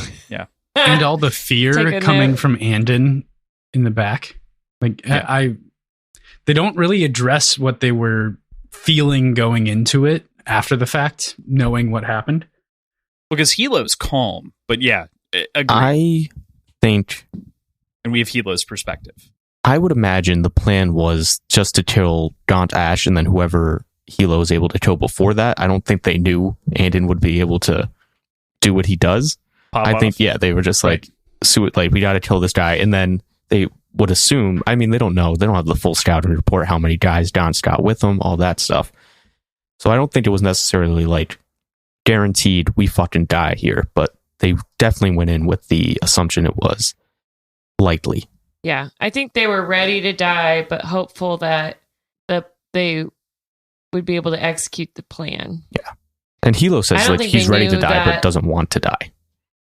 So I think they were planning to die, but they weren't planning for Andon to be able to take on any more than Gaunt. So they were just planning to kill Gaunt, and then like the rest of the mountain would kill them, basically. So I think it was a suicide mission So the surprise was that Andon, could take all of Gaunt's life energy and then push it back out and like blast everybody. So I do think the whole time it was like, we're both going to die no matter what. Okay. I can so happy totally accident that Andon can pew, pew, pew with his fingers. Machine gun. Do you think he's actually pointing his fingers, or do you think it's like in his head? No, or it's he's like more reaching mental. out. Yeah. Pew, pew. I mean, and you die. And you die. I mean, that would be more cool. creepy. It also makes sense with the way that kind of like surge of power went, right? It's this sort of overwhelming energy. So it could be like kind of just him individually reaching out and snuffing out people's lives and kind of smiling the whole time in a very grim way. Very and it could be scary. that, but I think that it was more of a wave and a wash, if that makes sense, rather than like individually targeting, And- but still and- smiling the whole time. They're also both lucky that the rest of the mountain ran off, because he had like one more big surge and then he collapsed, and they could have both easily then been killed if the rest of the mountain hadn't ran off. Shocked Une didn't die in this moment, to be honest, or like any of the staff weren't killed in the interim. Like that's the thing to me that shows that there was a little bit of control. Yeah. Straight out like is it a baseball diamond or is it like a circle? I thought circular, but yeah. Well, he didn't hit Hilo though, who's behind him. Right. I think that's why he has targeted control. Like he's got some. I thought it was more just he has a range, but it's very much focused at specific life essences to a certain degree. Yeah, I thought he was like picking people out. He's not like an atomic bomb blast that spreads out. Anyways, so yeah, to sum up, I think they were both planning to die, which is the extra fear that you saw in Andon. And if that's the case, which I agree with, I think that makes total sense how this like relates to his response to the graduation ceremony. And I know we're not there yet, but like that is totally a perspective shifting moment and like a Oh yeah. No question. Well, and I said, I think the amount of Jade he took in and the amount of Gaunt's supersized life source blasting back into him, I think it ruined him with Jade. Like, I think if he was able to take on Jade more normally, he wouldn't have been as scared of it. But now he's like totally fucked. He's like kind of what happened to Lon. He's like broken inside, needs to heal. So by rights, is he entitled to the Jade of all of these high ranking fists and the horn of Mountain Clan's Jade? Yeah. All the ones he killed, yeah. Which is almost everybody. Most of them. I mean, Hilo kills all but 4 or 5. I think Hilo killed 4 or 5, yeah. But Andon kills the mountains, like he kills Gaunt Ash, which is probably pretty comparable to Hilo in the amount of Jade that he wears. Plus a bunch of other fists. Like there has to be an absolutely insane amount of Jade that he came into. Do we know though? So the Maiks are nearby. They swoop in, take them to the hospital or whatever. Do we know if the mountain reclaim the dead mountain's bodies or not sure? That's a good question. We don't know what happened to the Jade. I was really expecting, I mentioned this to Thomas earlier. I was really expecting at the graduation ceremony there to be a giant box of all of the Jade to be wheelbarrow. like presented to Andon. Like that's what I thought was going to happen. But it's not mentioned where all that Jade really would have ran which is away. suspicious to me because they took so much care to make sure to let us know that they're so careful and like methodical and like intensely focused on looting the Jade from the green bones that they kill. And in the last several chapters and the last couple sections for sure, they just haven't been mentioning it. And I don't know if that's just cut for time or for readability, or if there's just so much happening that they don't need to focus on it. But I was kind of surprised that wasn't taken into like verbal consideration for the reader's sake, because it is kind of dangling in my eyes. Wasn't happening? The loss of Jade over the course of the looting of the Jade. In this moment. In this moment, and like the previous like fighting that's happened. Oh no, the previous fighting was mostly accounted for by in 51. From Shay's perspective, she talks a little bit about what's been going on in the scenes. They've been gradually losing Jade, so they've been losing the foothold that they have, which is why Hilo then leans in and says, we've been losing this war, but you've been winning the other fights, right? And so it's like, we've been bleeding out the Jade that we have as a group, and so we barely have enough to even get the graduates through, and it's, a whole complicated issue. Yeah. And maybe we don't know what happened. Maybe we don't know what happened here with Gaunt's Jade and his fists and fingers. Maybe we find out later. Or we got 2 more books. We don't know. Maybe they all had poison Jade. They definitely picked all that Jade up. Like someone had to have. Oh yeah. Maybe Mr. Une's holding it. We did get way fucking out ahead of our skis here. We have a whole lot of chapter left to talk about that we just skirted over. So one of the cool things about this chapter to me is that it opens pretty casually. We get the nice little bit about Andon getting driving lessons from Lon back in the day, and then being scared to drive the Grand Duchess, as Cross brought up already. And then a nice little, like, you tried the crispy squid balls bit with Gaunt Ash remarking about how good our guy, Mr. Une, fucking nice on the sticks making up this food. Both horns love this place. I eat them almost every day, Gaunt Ash says. Hilo's like, I'm jealous. And that is one of those moments that is nailed in the audiobook. Like, it is said with so much spite and just delivered brilliantly. That's where I think our narrator shines. They sound so good. Artificer in the live chat says those sound delicious. They really do. They sound so fucking good. I really want to try them. It's got to be like calamari, right? But maybe mashed up or something like that. Yeah, that's how I imagine it. Like, sort of like a crab cake, but for squid. And a crab. It's like a calamari chicken nugget. Yes. Oh, amazing. Yeah, I need like a hush puppy vibe. Love it. Yeah. Mr. Une, if you're listening, send us some. Do they dip it in ranch? Because then I'm in.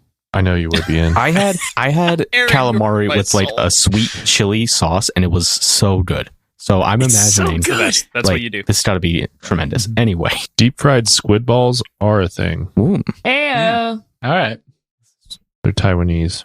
It looks like Japanese, maybe. There's a lot of variations. It looks to be. I want to make them.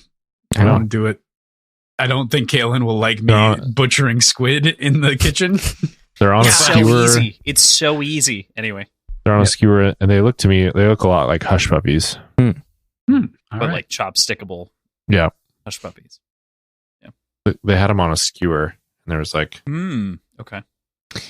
I think back to the interaction the meat of the chapter, discussing their culinary preferences. Well, I think this again goes back to like when Hilo met Aitmata. Like all of the real communication is not spoken; it's like in the auras.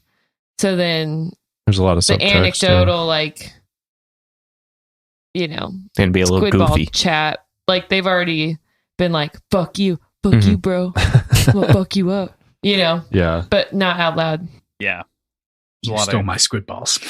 Prepare to die. There's a lot of the quiet things said loudly here, loud things said quiet, depending on which way you read the scene.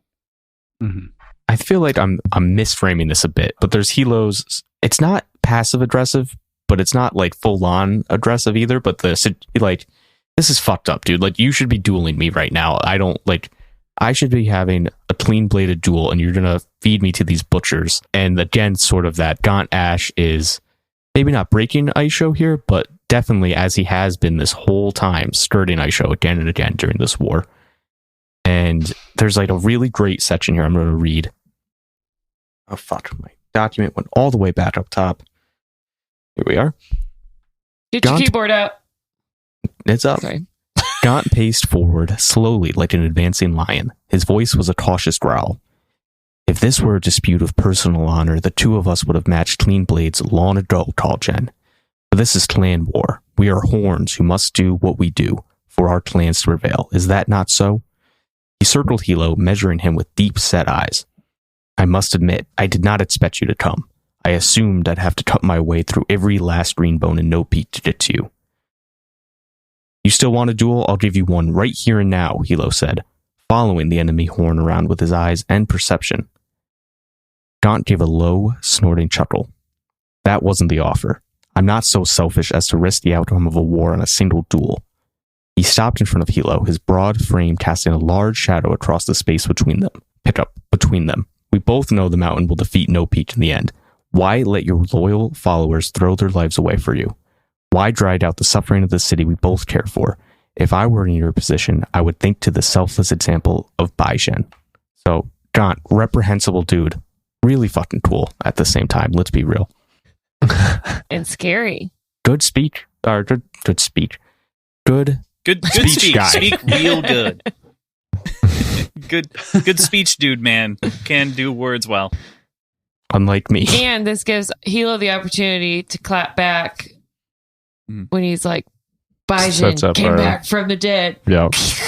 Mm-hmm. Thank you. Thank you very much. Yeah, this is an intense scene by all accounts. I mean, tensions are super high in general. We've talked a lot about sort of breaking Aisho. What is the definition, or like what are the terms of Aisho? Because to me, it felt like the Great question. Peacetime understanding between tribes and their, or like the way that the clans interact with each other in peacetime. I feel like maybe Aisho doesn't come into play when they're actively at war. I'll give you this. In my head, in the first book, I equated, or at this point in Recompense, I would equate Aisho to your understanding of the Pirates Code in the Pirates of the Caribbean movies. God, I couldn't say it for a second.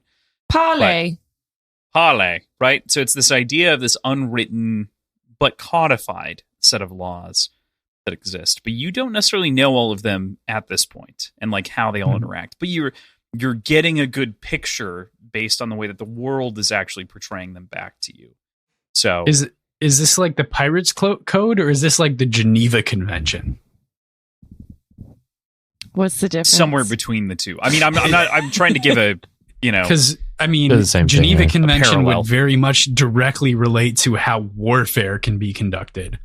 Isn't it like But Bushido? This feels more like Pirates Code, where it's maybe doesn't really matter that much if two pirates are at war with each other.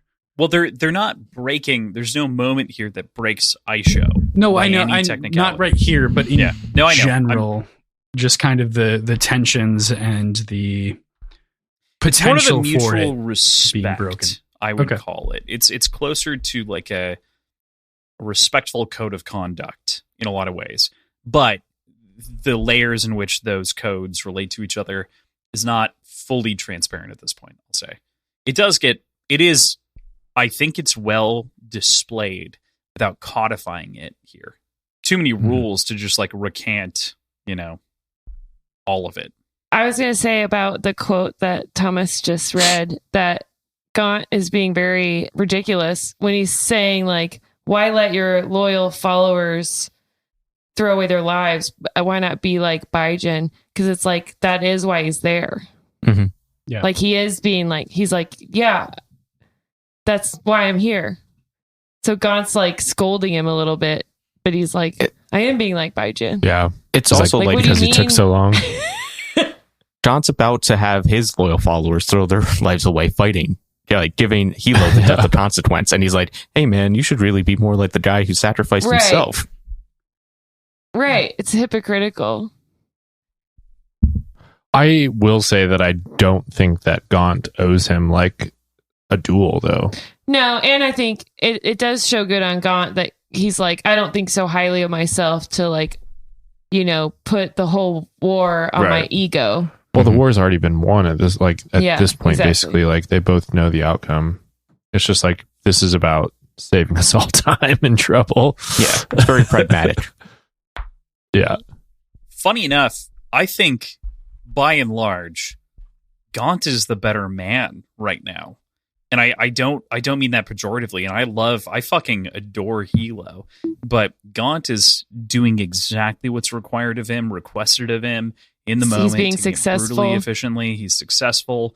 Mm-hmm. You know, he's marching. Being a good man is when you cut guys' arms off to deliver messages. Heard it here first. Yes. Yeah. Yeah. No, Cross is I'm brutal. not saying it's the right thing to do. I just mean comparatively, he's doing exactly what he needs to.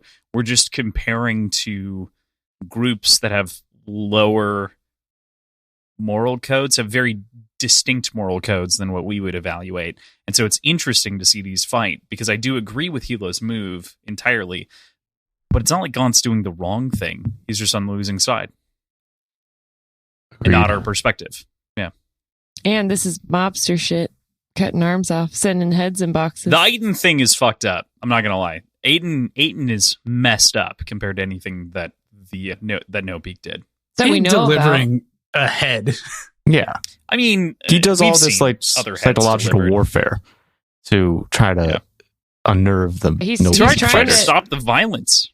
Well, he's trying to get Hilo to do what he's doing right now. So he's like, Hilo's like, dude, that was fucked up with Aiden. And Gon's like, well, it worked. Yeah. I feel like trying to stop the violence. It doesn't make it less fucked up, though. Well, like he's not trying to weeks stop the violence. He's try trying to do to it on win his the own. war, yes. But he's not trying to be like, Right. this violence, I can't tolerate it. But yeah, when you're in That the middle of the story war, has delivering the head of an ally to somebody stopped the violence. No. It always makes it worse. I'm not saying it stops the violence, but everyone's trying to either prevent or put a nail in the coffin one way or another. Like that is such Right, a but why ratchet up of like Yeah, intensity. it's the nail in the coffin. That's more what I'm. Well, referring it's to, like but I understand. What Thomas was speaking to. It's more psychological effect. Like he's trying to provoke something like one way or the other out of Hilo. He is trying to get him to have a response in some way that is different than prolonging the war, and so in that type of way, it's like, yes, he does this horrible thing to one man with the idea that it's going to like benefit the city as a whole, the country as a whole, like it's going to save in the end more people's lives. Like that's, I guess, his angle, but he's willing to do the extremely fucked up thing to get to that point. It's, I don't know, debatable, but I think that's his outlook or his perspective, is that, yeah, I'll do this one extremely fucked up thing to this dude or a couple dudes because it's for the greater good. yeah, it's for the mountain's greater good, because here's the thing, right? Yeah. The No Peak has this huge cohort of kids coming up. Shay, Hilo, Ken, they're all going to get better at their jobs as the war keeps going, right? So the mountain needs the war to end quickly. And there's the Hilo's insurance policy as well, that like if the war drags on, the mountain will win eventually, but they'll be essentially destroyed too. It'll be the ultimate Pyrrhic victory, where both are just utterly weakened. And so it's not like... But then that also puts like the country and the city at, in a terrible place, because they won't be protected by the clans, and then that opens them up to foreigners coming in. So then it's like that's the next angle there is like, yes, if we do fight this war to the end, we'll both be ruined, and then we're also going to be responsible for ruining K-Con and fucking up the entire Jade situation and letting our actual enemies, the countries out there, take advantage of us. I just didn't like the Gaunt's the better man in this moment from Cross. That's all. No, so I'm lashing out. I'm not trying to make sure. I understand. I'm not trying to make it clear that he's a better man. I'm trying to make sure that it's understood that he's a good man in comparison. Like in tandem, in tangent, we're dealing with bad people on either side of this. We just prefer Not a good one over man. the other. He's a successful horn. Yeah. Yes. Thank you. Aaron, He's you're good right. at his Yeah. job. Better call. Yes. Yes. Thank you. I don't like Gaunt. I love I would like to point something out. Do it. About the conversation.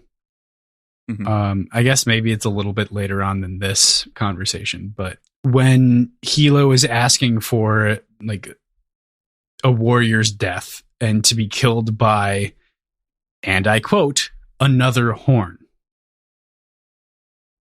Does Hilo still consider himself the horn of No Peak?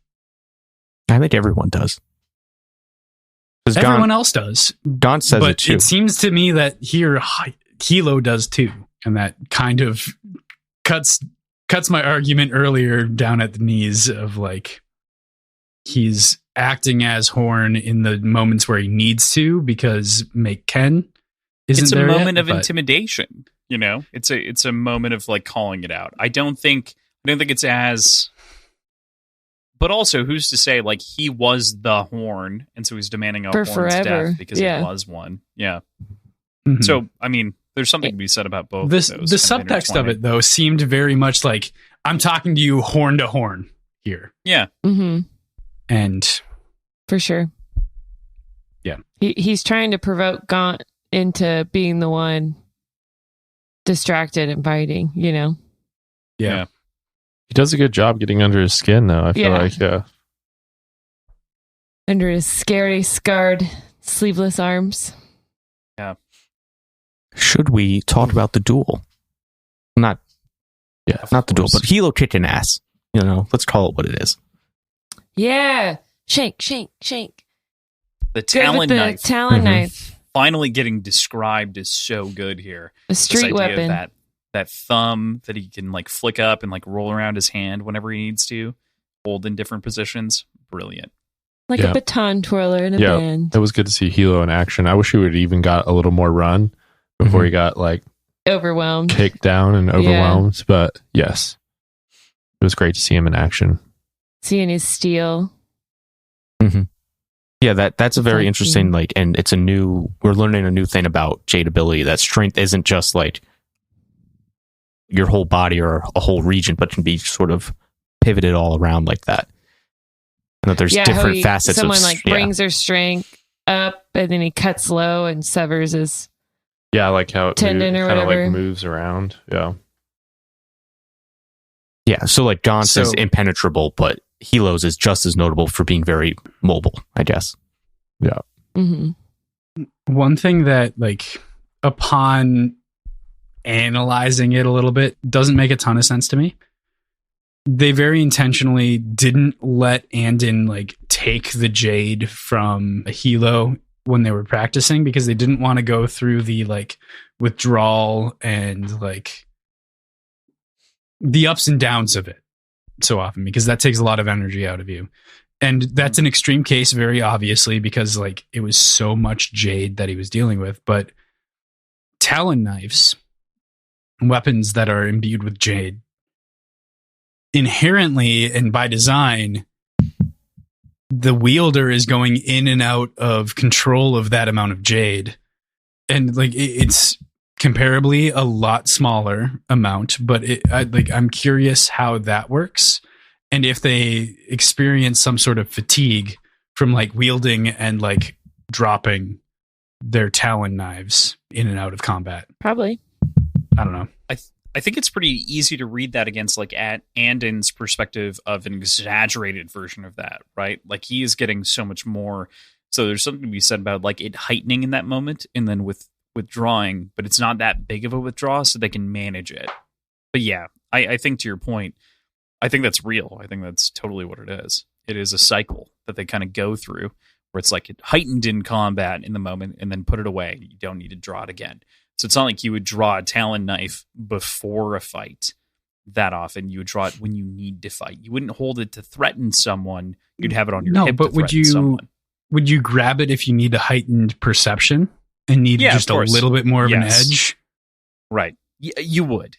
Yes. Yeah. My point was more like it's just like an accessible bonus that you'd pick up and pull out when you need it in various circumstances, but you wouldn't universally hold it. You'd pick it up for that edge that it would give you.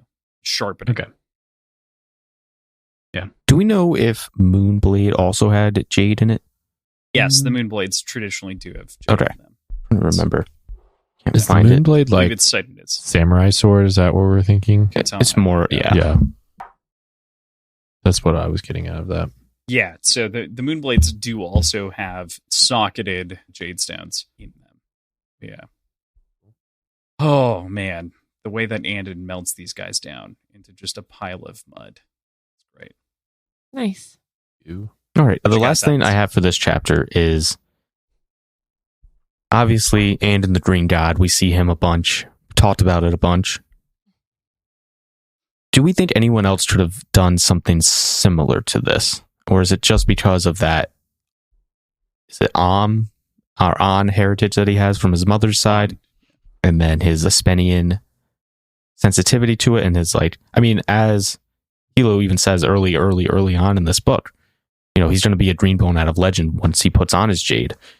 So do we think anyone else should have played his part and done that or something similar? No, I don't think so. This seemed like a new his recipe. Unique Yeah. cross section of sensitivity and ability to control and Was it training. A goat and a dragon. Don't want to Yeah. tiger, right? Goat and a lion. Yeah. I think I can't remember. he is in a very, very unique position, and they all see it. I think anybody else just unpromptedly taking on this amount of jade wouldn't be able to control themselves and act rationally in the way that he needs to in the moment. I think this is a very unique situation.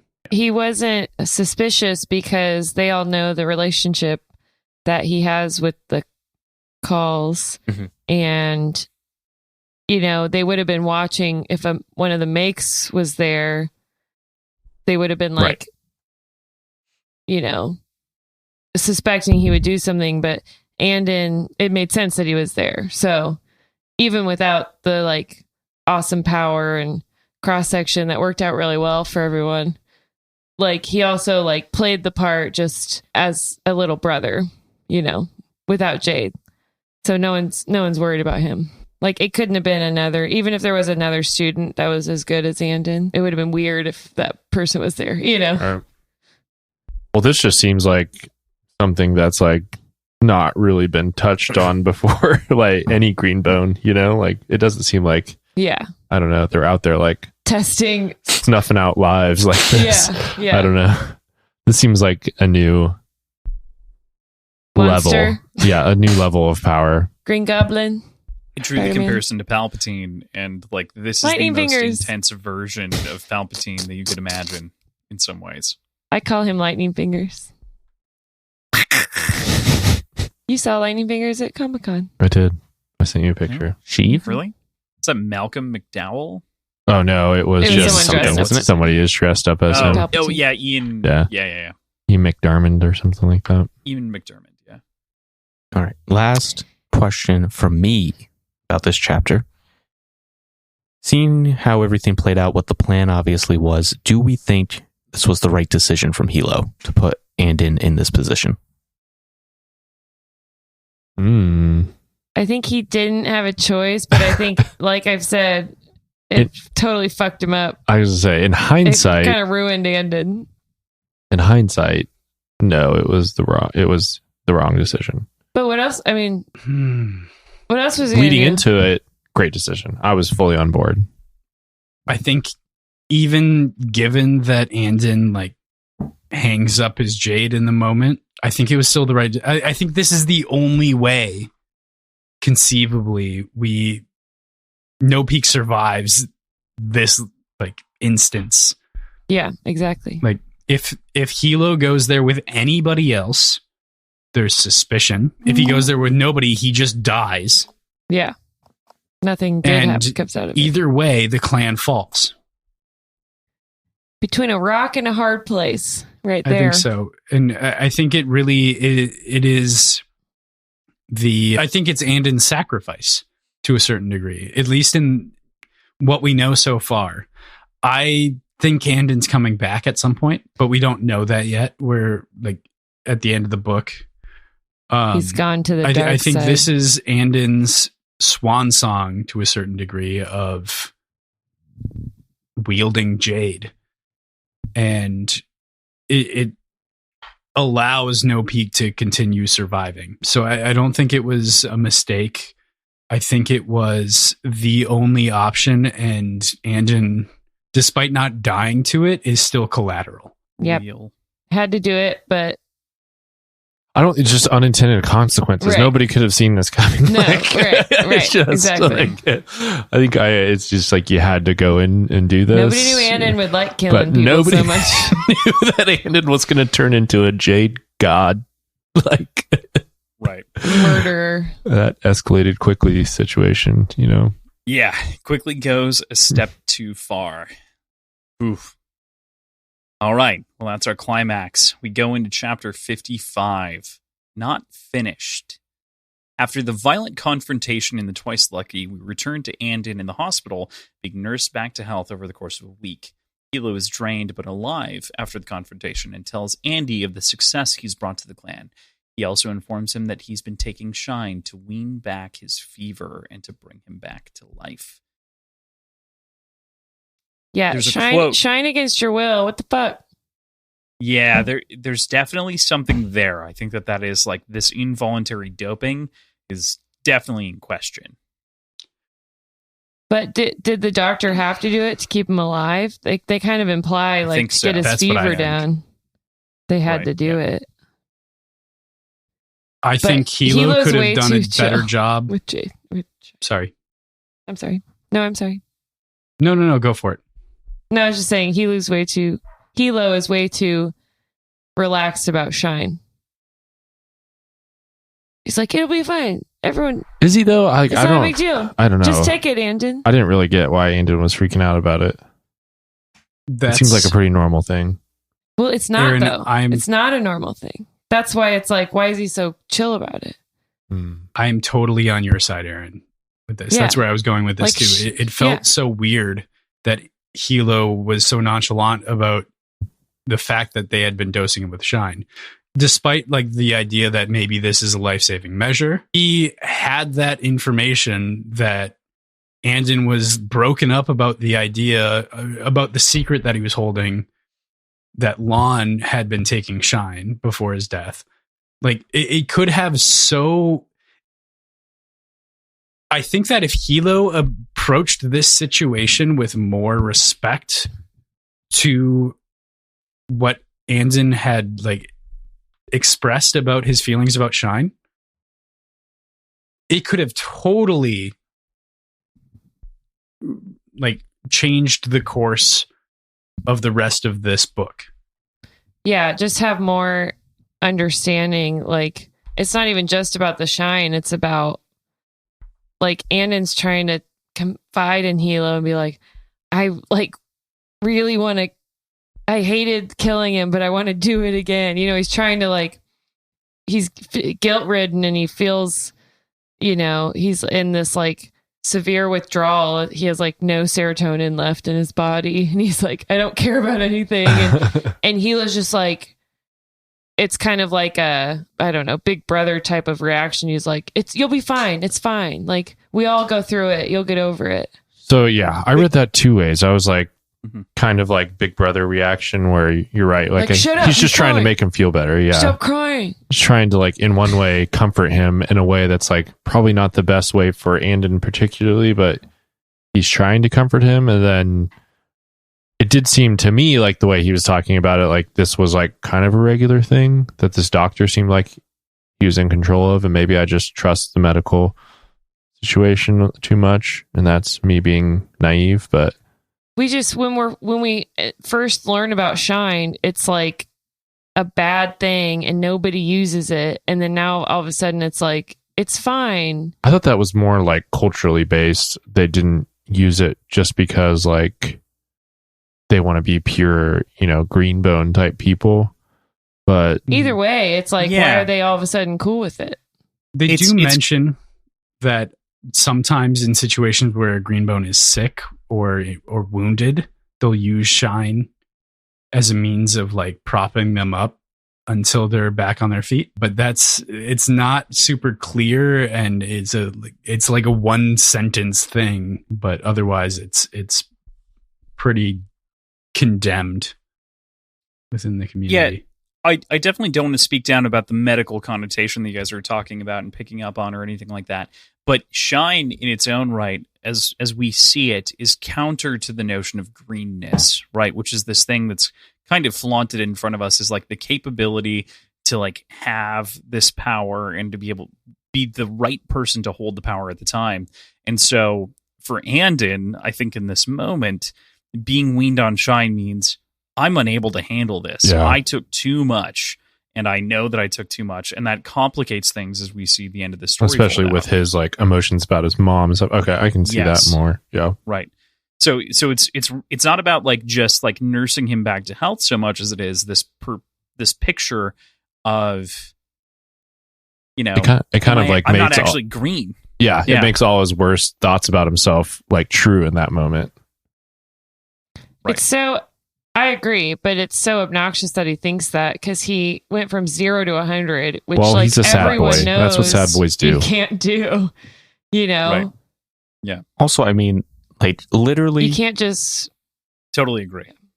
everything that could have warped and twisted Andon's relationship with himself and with Jade and what it means to wear Jade, everything almost possible that could have made him like have this mal-affected opinion of all this has happened. Like his mother died of the itches. There's like the cursed family thing. He's foreign-blooded sensitivity.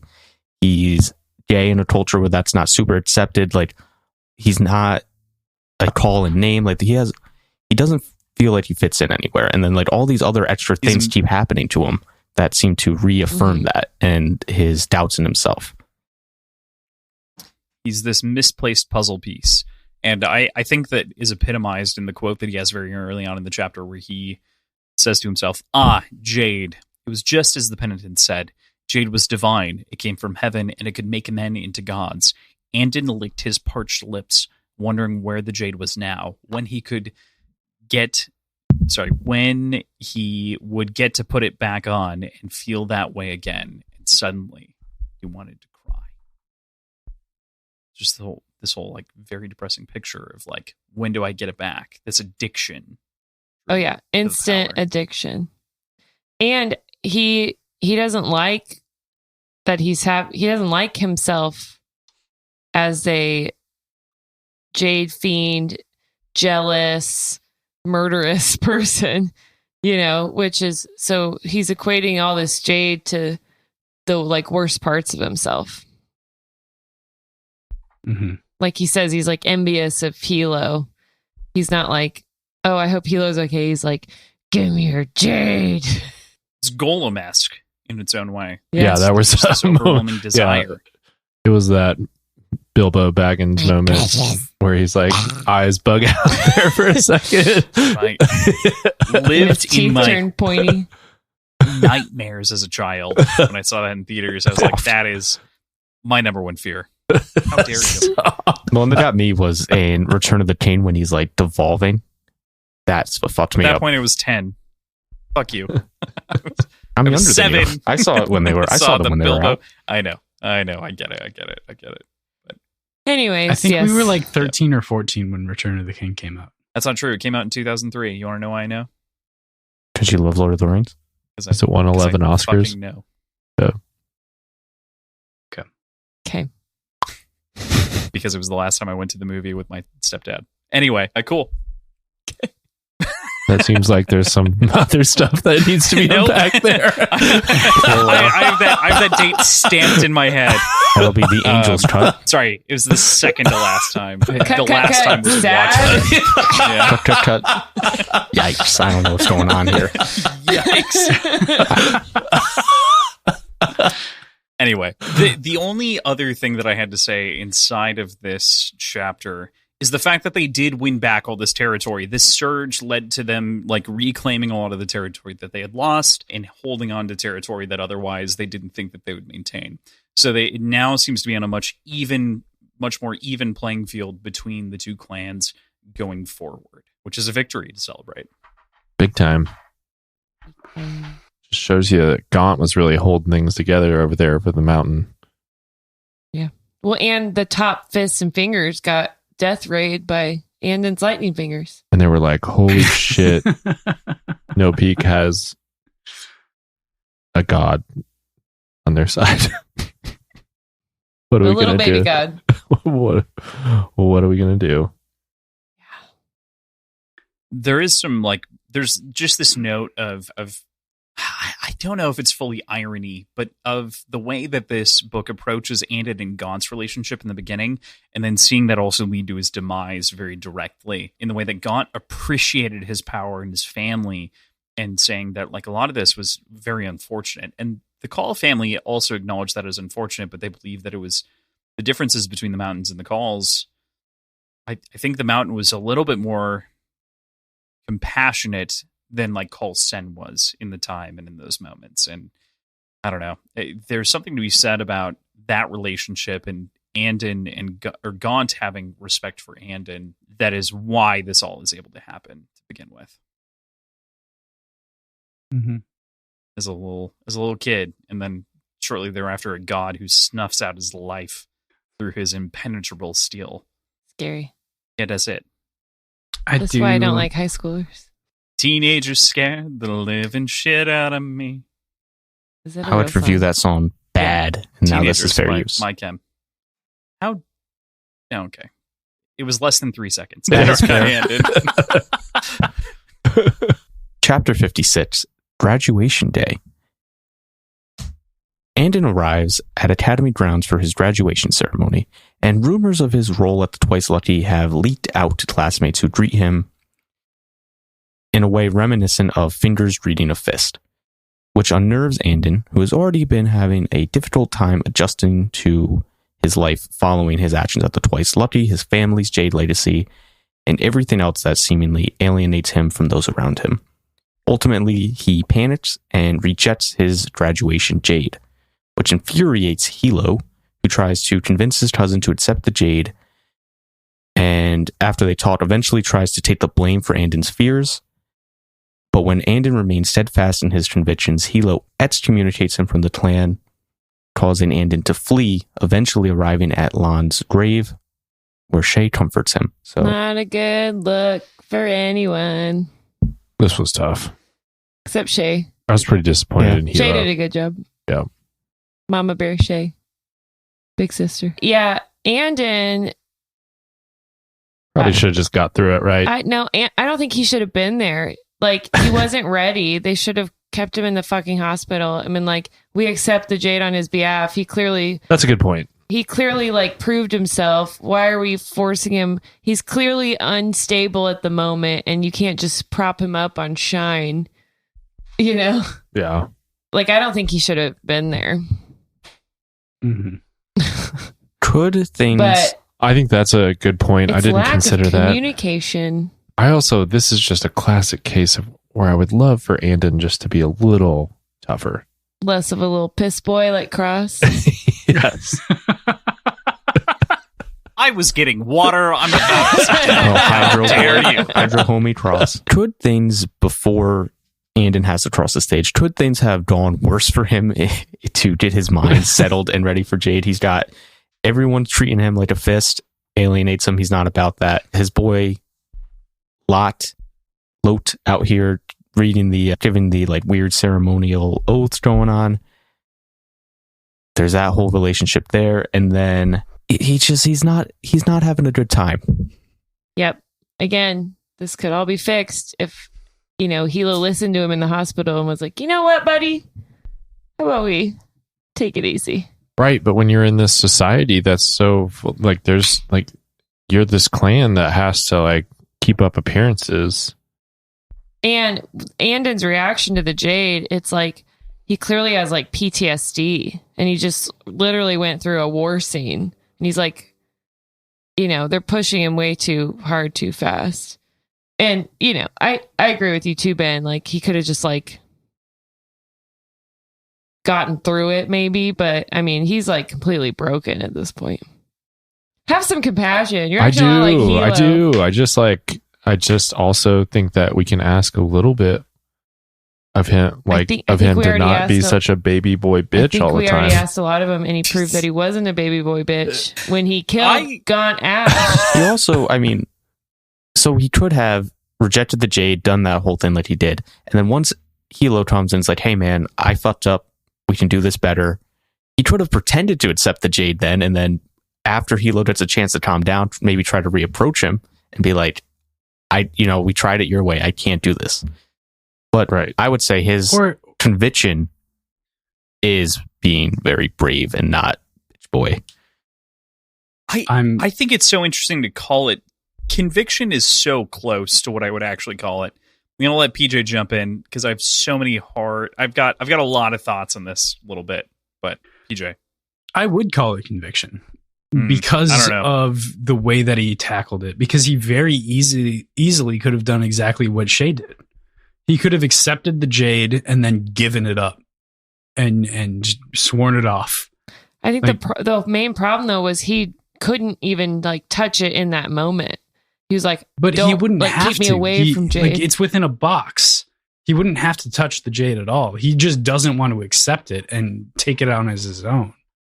He's not touching it in this. He sees it as moment. A meta responsibility. It's a larger responsibility. That's why I think of it as a conviction, and that's why I agree with Thomas in this.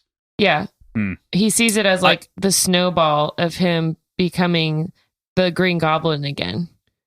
He's like, if I get one piece, I'm going to want more and more and more until I'm decked out again. Yeah.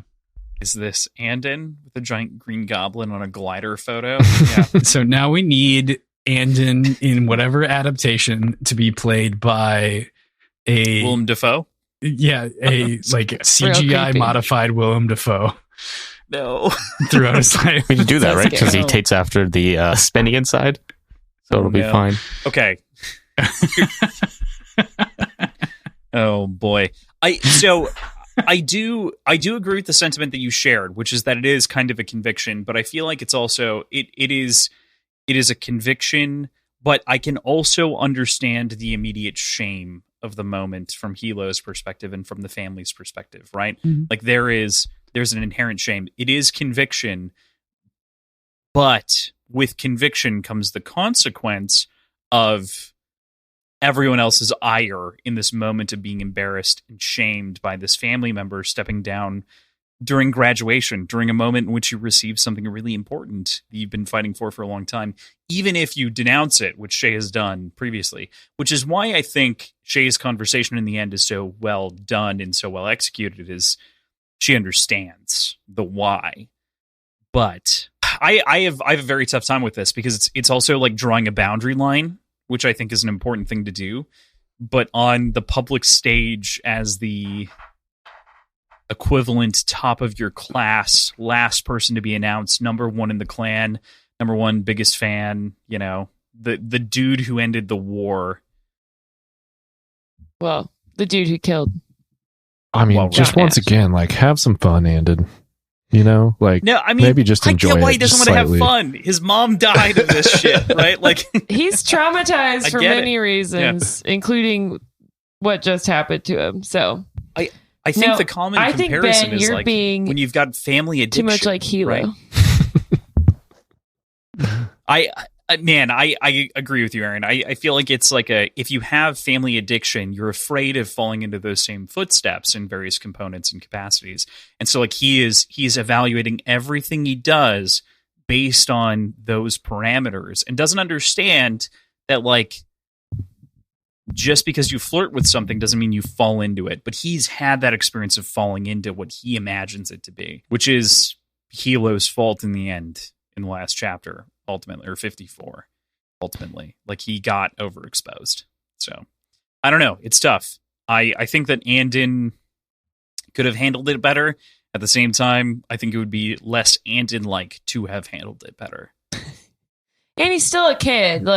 He's graduating and he's a man now, but he needs a therapist. He doesn't need Jade. He's talk to somebody and nobody will fucking listen to him. Right. A great point. Right. Especially Hilo, of whom should be the most understanding person because they were the only two people that went through the same thing in the same moment. Like, they should have a relationship because of that giving up and accepting of Jade, and like the opposite. Yeah, the opposite reaction. Yeah, but between the two. What have we seen from Hilo that suggests he'd be capable of that? You know, he thinks of honor and clan above all. No, I know. Well, exactly. It's clan first, and so that's why he's so repulsed by the entire prospect.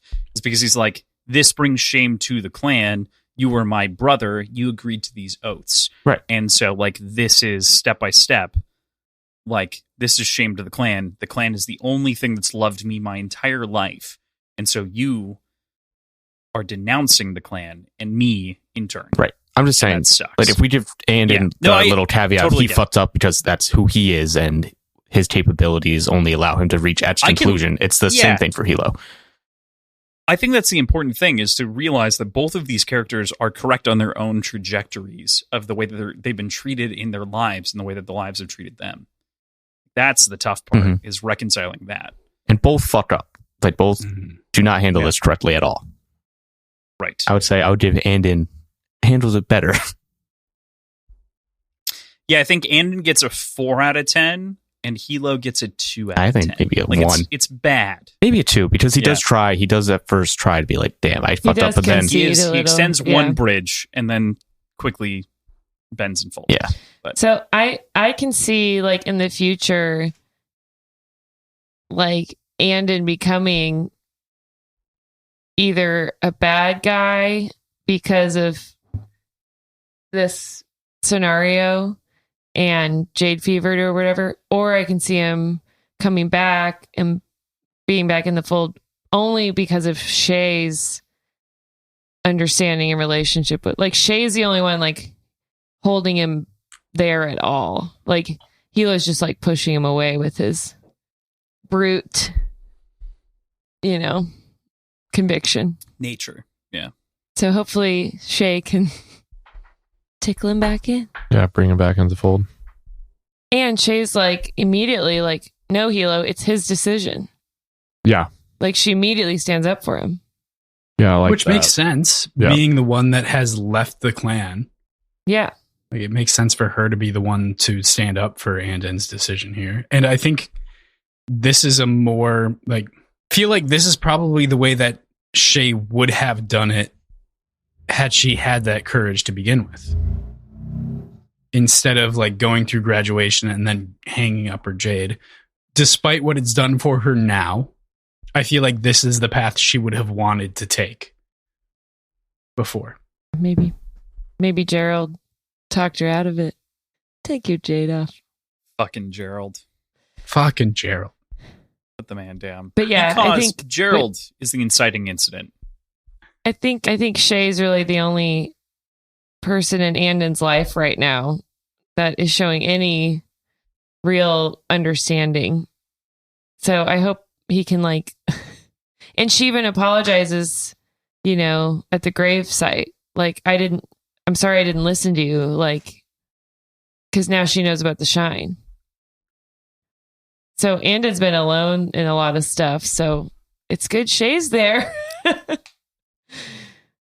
It's almost like Shay's been assembling a puzzle upside down. She can see where all the different puzzle pieces should fit together based on the shape, but she has no picture to fully paint it with.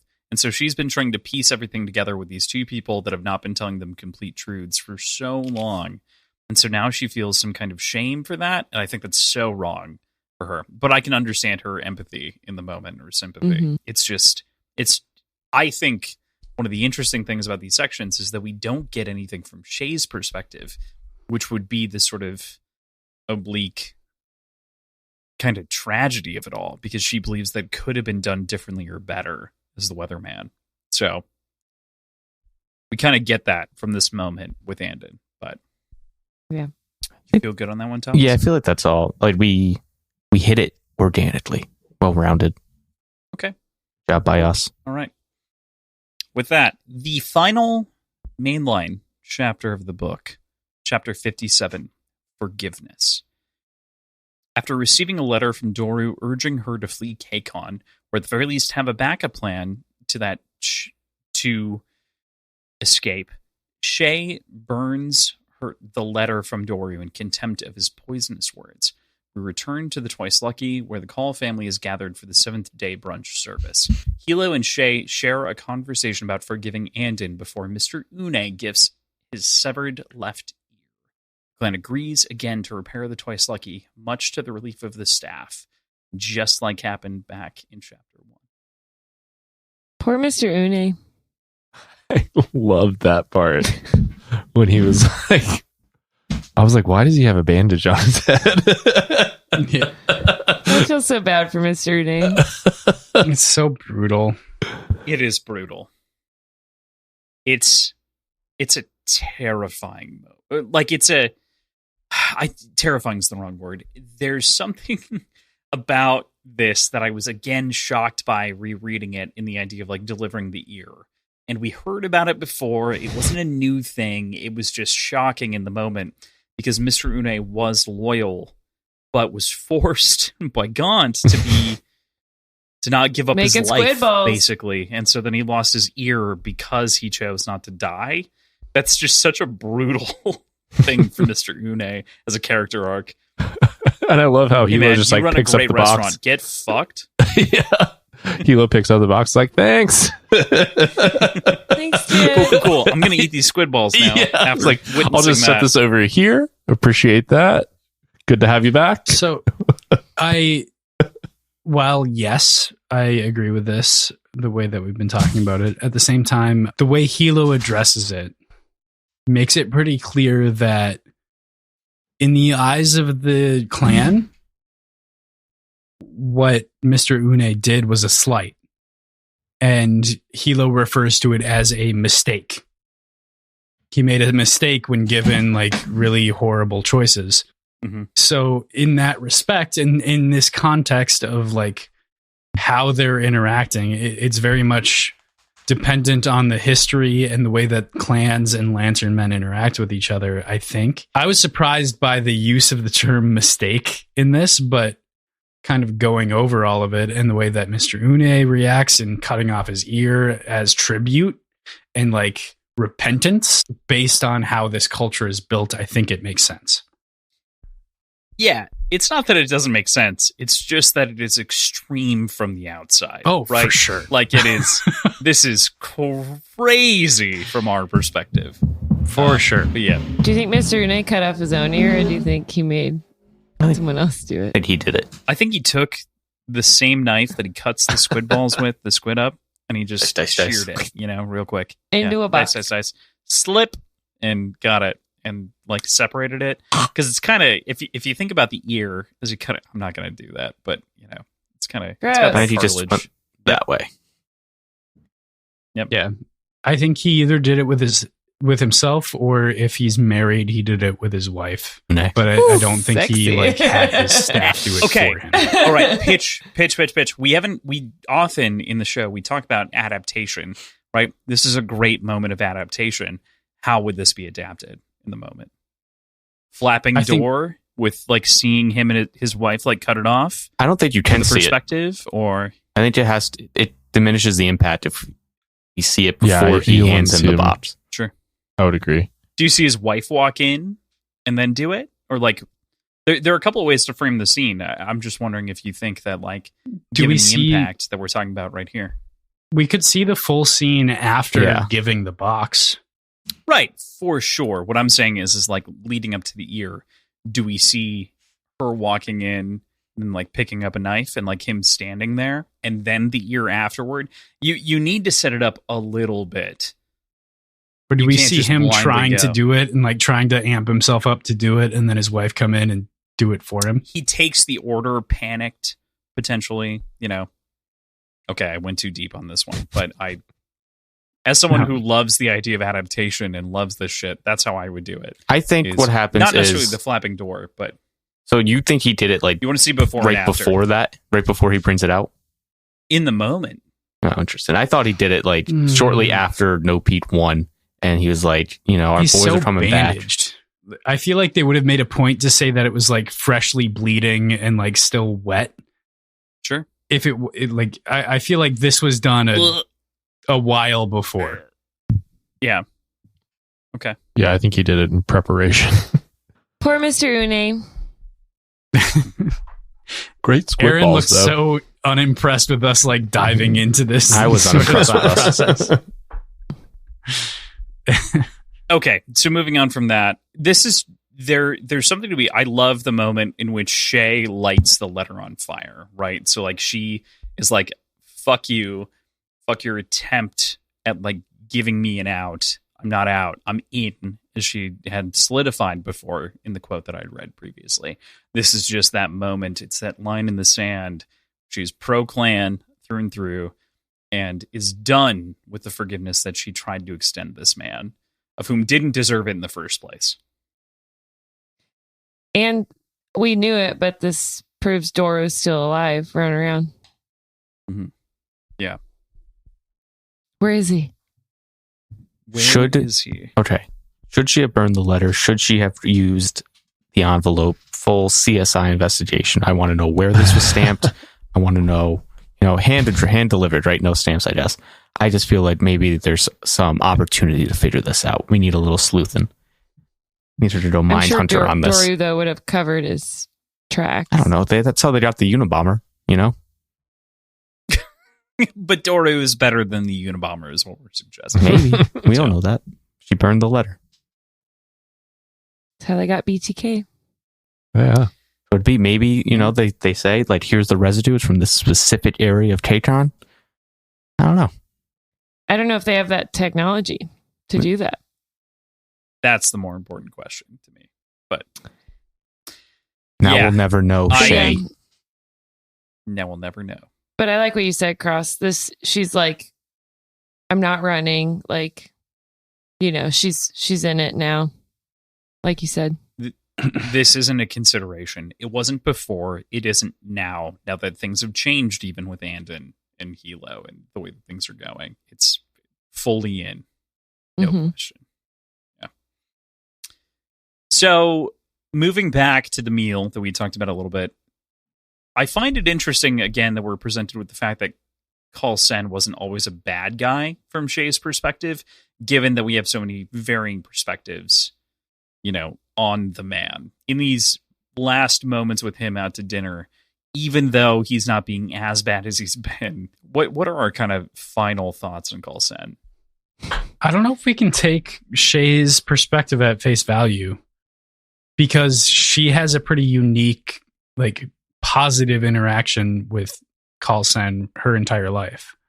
And that seems unique to her. I don't mean to try to correct this too much. We should take her perspective at face value, but it's not the only perspective, right? So it's not.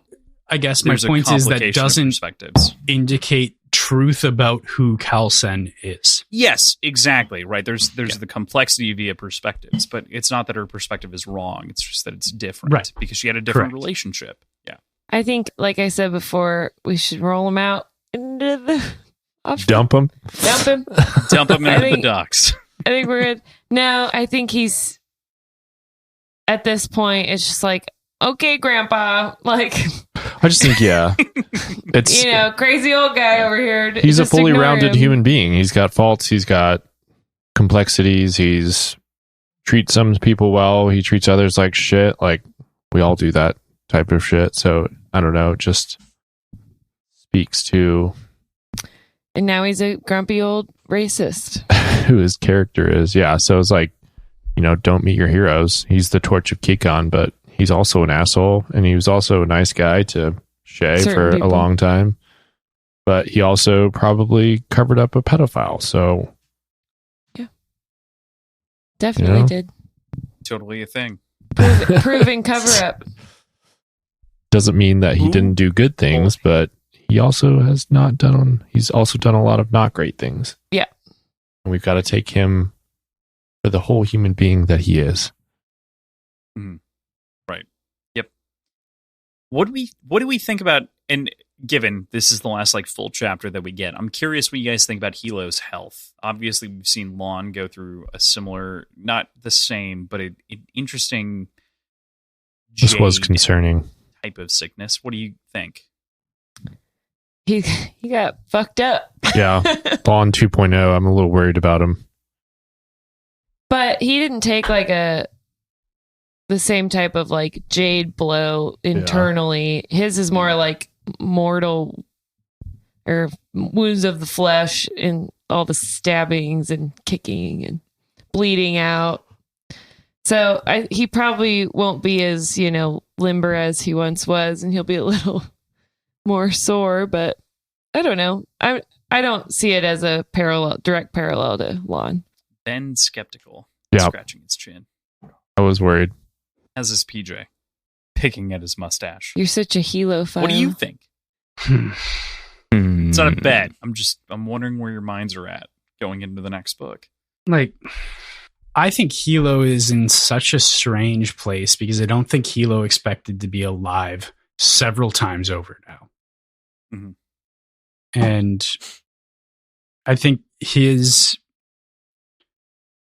perspective on life is so much more or so much less self-preservation focused and so much more clan focused than he would have been if he hadn't already gone through the like highs and lows of I'm expecting to die today.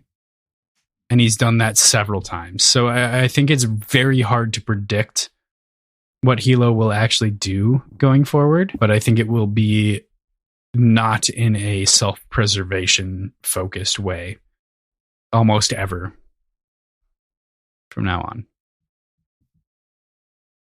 All right.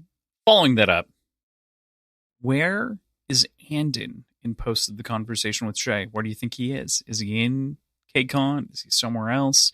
Jan Loon? Like, what's going on with Andon? Don't we find out? Don't we know? No. I thought it was like he's out with the mom. What? I don't think it's textual. Oh. Double check Thomas, but I'm also sure thought that. I'm pretty sure see. They tell us that he's out on the same like in island or in Marinia, and that there's two fingers out there. After leaving her cousin, broken-spirited but calm on the beach behind her mother's cottage, she'd spoken to Wen, who had spoken to Ken, who had quietly sent two reliable guards to Marenia. So he was in Marenia at some point. He was in Marenia, but there's an assumption at the end of this chapter that he's somewhere else, that he's been sent somewhere else. I did not catch that. Between Hilo and Shay. That's what I'm talking about or leaning into. Espinia. This question. Definitely. Because Hilo answers no to like, do I care where he is? And that's not how I took that at all. Fucked up and brutal. Yeah. I just took it as he doesn't care where he is right now. Not that there's like right. He doesn't care. Right. So hold on. I'm sorry. What are you getting at? I'm confused. The whole thing that I'm getting at is where do we think Andon is? Right, but why do you... Not necessarily Hilo's impression. Right, but why do you think he's not in Marenia? Because of the text. What does it say? I'm pitching it to them. Okay. Because of the text. I think Wen set up a little connect with Shay's help and for Andon to go to Espinia. Yeah, I was going to say, if he's not in Marenia, that's what I thought. But if I had to say somewhere else, then I think he's in Espinia. If he's... Yeah. So where I'm bringing this into is you should forgive him, even if he can't forgive you yet. She considered the irony of these words coming from her mouth. There had once been a time when she had been certain that she would never wanted to speak or to see Hilo again, and here they were, a pillar in the weathermen of the clan.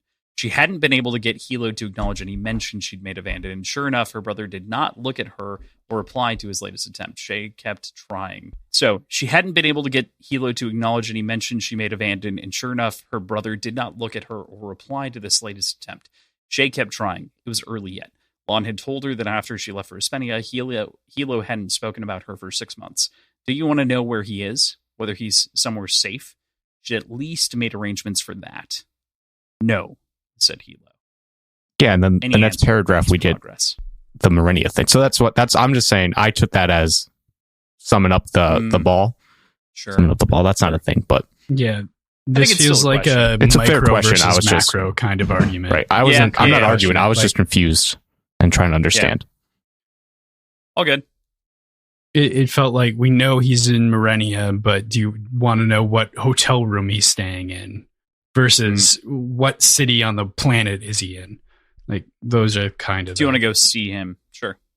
That's how. Yeah, I took more. Do you want to see him? You want to know literally where he is? That makes sense. That makes sense. Hmm. I totally missed the Merinia bit this time, so I thought he was somewhere else. It's my bad.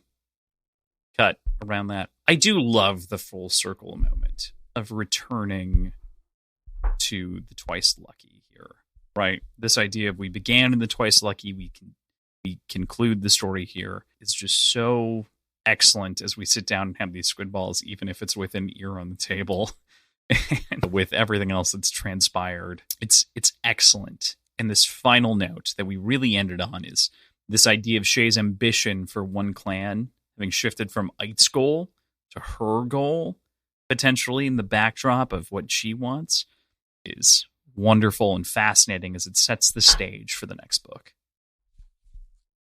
Another interesting part is in the beginning, we did the Twice Lucky, we did this whole extraordinary display of Jade abilities that the average citizen wouldn't be used to. There's this sort of separation between Greenbone and average citizen. And then here, the average citizen having just spent the past months in a war zone because of these extraordinary Jade abilities, they're familiar with it and now going out of their way to come up to the calls to pay their respects. And it's just like another interesting, City's fucking been through it. Mr. Une's food is good. All these people are like, we're with you. We're for No Peak. I like it. Mm-hmm. Me too. Unfortunately, and Shay's not only in it for herself, her clan. She's like ready to. I like that she took Aimata's idea. Yeah, she's like, I'm gonna run with this. You know what? She did have good points. I'm gonna kick her ass using her own rules and her own scheme. Sounds good. Love it. And that unfortunately talk about this piece of shit Barrow. Yeah, unfortunately brings us to the epilogue. Always opportunity. And Ben, it is apt that you described him as a piece of shit because in my notes I have Barrow, that absolute piece of shit, states out Lonsgrave, and it appears his luck might just be poised to change again. But that is a story, perhaps, for another time. I think it is a story for another time. This freaking guy. I think so like too. The next book. We did make a bet and we all said he would die except for me. I rescinded that one and I said he's going to fuck some shit up. Drink. You did say you out of beer? Yeah. I'm out of my drink too. Here's the reality. I'm going to brutalize you guys in the next episode for all your bets that you got wrong. We'll bring them up. Yeah. We should do that at the start of the bets next episode. We'll start with the bets that we have to resolve. But to that point, Barrow, y'all got it wrong to begin with, of which I love. But then Aaron did adjust and, actually did get it right in the end. Yeah, it would have been nice. You guys would have had to take a shot if Aaron didn't adjust. Yeah. So, because it was all three of you. Does anyone else feel like this doesn't feel like the end of a book? The epilogue? Or no, just the end of this book. It feels like it's so tied into the next book that it doesn't feel satisfying to end a book like this. Yeah, I mean, there's a lot of setup for sure. Yeah. Yeah. I would agree. It's set up. It's for not like a sequel. standalone ending. Yeah, you can definitely tell it's just a continuation of series setting up a lot more. I like in the audiobook we get some music though. Yeah, that is a great part of it. Frosted, but it almost feels like an interlude, like an intermission. Like it feels like the first half of a story, or the first. It is part a denouement. It is right. Like it's I get that, but trilogy. like there's generally with trilogies or with series or with any book series that we've read, there are still like ends that are wrapped up there are still storylines that are tied up or there's a conclusion of some sort that makes it feel like the end of a book. It's fine. It's totally fine to not do that, but it's a stark difference from what we've seen from the other book series that we've read in the past. This is no different than the way that this is actually a tighter ending than Golden Sun's ending, for comparison's sake. Golden Sun is a massive cliffhanger. That's another book. Oh my God. It's a cliffhanger, but that's an ending. No, Wrong this book, is Cross. also an ending. May I pose two questions? This is also Yes, go Thomas. All right, Yeah. PJ. I haven't read the Sanderson book, so I don't know. In your reading experience, have you had to deal with epilogues a lot? Yes. Okay, so I wasn't sure if that was coloring your perception. Cross. When you first read this series, did you have to wait in between books, or were the first two out when you started? The first two were out, Okay. so I read Jade City into Jade War, but I did take a little bit of time between the two. Okay, Just a little bit, like a week or two. because I just immediately picked up Jade War after ending this, so I can't But War to comment. Legacy was like 6 months, so I had them all immediately, so I cannot comment on that. Because it so for me, was just boom. this is an ending in the same way that a lot of books end this way. It does feel like a conclusion, but there are plot threads that are hanging. It's the beginning of a thing, right? So I don't see this as any different than, for instance, I don't want to drag this into a longer conversation about the book, but the way that Mistborn ends, the way that the Final Empire ends. I think we just came off a couple of conclusions, and so you're riding high on we're at the end of something versus we're at the beginning of something new. So this beginning is of somewhere the in between cliffhanger and conclusion. Like, it's neither of them. It feels like the end of a chapter, and we're just like, it doesn't feel like there was any story that was wrapped up here. I don't wouldn't know. say it's like the tightest conclusion of all time, but I could tell Yeah, it was ending though, especially Yeah, when they're it all did like feel like- together at the meal. It's like that's like I feel like a normal way to end. Like It's an Cross said, ending it of did the feel like a primary denouement. conflict. yeah. Yeah, right. Mhm. It's totally, and it's going, it is going down that slope, but there are still a lot of threads to be resolved. I mean, if you read like a Game of Thrones, you would come to a very similar conclusion, because it's like, well, what do you mean it's over? There's so much left. And this might be just a symptom of the books that we've chosen to read, but True. Totally. I think this is I think this is great for a conclusion. It gives you enough threads to make you want to read the next one. And it concludes the story internally. But it doesn't, so it's not a full end. If I think to Mistborn, spoilers, and the Lord Ruler's death at the end of the first one. That's a very big spoiler. I dramatically, wish- like, that's like a boom, done. Whatever. Fuck it. It's fine. The story's been out for more than a decade. I haven't read it. Um, I just said that. Well, you're gonna be fine. Wow, shock! The bad guy dies. Like, what do you want? It's not that great of a book. You dick. That feels anti no But- hype. Yeah, you gotta He broke understand his own if it's rules. bad. I am going to like tell you. No, I meant the Don't death thing, communicate but that's actively. fine. Let's have an offline conversation about that because I have a take. Final note on this: I do understand your perspective on this not feeling like a full conclusion, but I think it is a solid conclusion. Okay. If that makes sense. Like, we've shut the doors just enough to want you to peek through to see what comes next. And I think that is a good way to conclude a book, especially if it's billed as a series. Mm-hmm.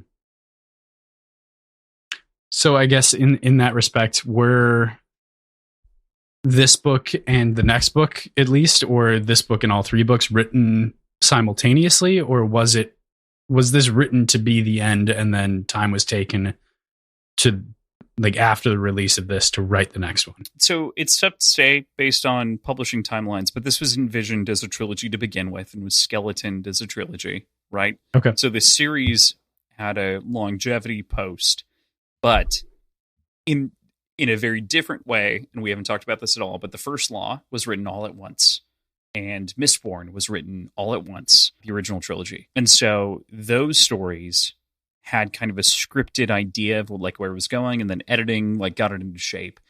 I think this one, the first book, was confirmation of an idea and that it could work. And when she sold it, it was then re-edited to make sure that this series could work on the whole. So, Okay. as often goes with books, you sell a book based on the first book, not on the idea of a trilogy. You have to sell that first book to make sure that it works. And she managed to do that, and then went back and like made sure that there was the connective tissue to future stories. That's very common in Makes editing sense. and otherwise. So, That's all I've got. So, closing thoughts. Who won the week? You know? This is a conclusion that is a downer, ultimately, which is crazy for the end of a book. Shay's the only one who didn't fuck something up. Yeah. Wen got married. When? Her husband survived. Her brother survived. Strong Maik Wen argument. I think Andon did. Okay. Thought about it. I loved, and we kind of went back and forth on whether or not it was conviction, but I loved the internal sort of flag in the sand moment of like, I'm sorry. no, I'm not doing this. And even though it was unprecedented within the clan to reject Jade after, like, during the ceremony, he still felt strongly enough and was able to fight against the desires within his heart that he knew would corrupt him to reject the Jade. And I think that is honorable and commendable. Andon won the week for me as well, for those same reasons. Andon is my favorite character this week. I don't know. I still think he fucked up. He did fuck up. I don't disagree with that perspective of it. Like, he'll come crawling back just like Shay. That's probably true. And did you say who you thought won? I'm going to go with Shay for the same reasons as Aaron. So, are you gonna be the lone helo? No, I think No Pete won though. I don't think it. Nope. It's I think a character. It's a group. It's a culture. Yeah, but like, I mean, everyone else has won and lost. You know, there's a give and take. But ultimately, if I have to pick one character, I don't know. That is tough. I wasn't thinking I had to pick a specific character. His legacy. Nah, he never. Just kidding. Yeah, right. That is actually probably a pretty compelling argument because no one knows how fucked up he is but us. Mm-hmm. Let's see. Trying to think if I could make a hot take that Hilo won. There. I don't think I can. I would say Andon. He was doing pretty well until he screamed at Andon. Because here's the thing. I understand personally, on a personal level, why he would make the decision he did to step away from the clan to reject his Jade. I disagree with the way it was carried out, and I disagree with him doing it.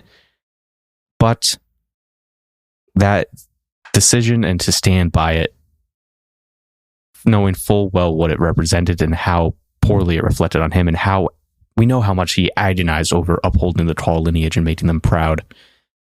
So his steadfastness in doing what he knew to be the right thing is admirable. Sure. You could say that. Yeah. That's an argument. I think Barrow won the week. Sorry. No, not actually. He might. Barrow might have won the fucking we book. don't know. Yeah. Won the jackpot. Barrow, the scum, ran on the underside of this book like a fucking slug. And he's corrupting poor little baby slugs Moot. don't run. Yeah, that confused me for a second that the kid Moot. I know, just Moot. took over Moot's name.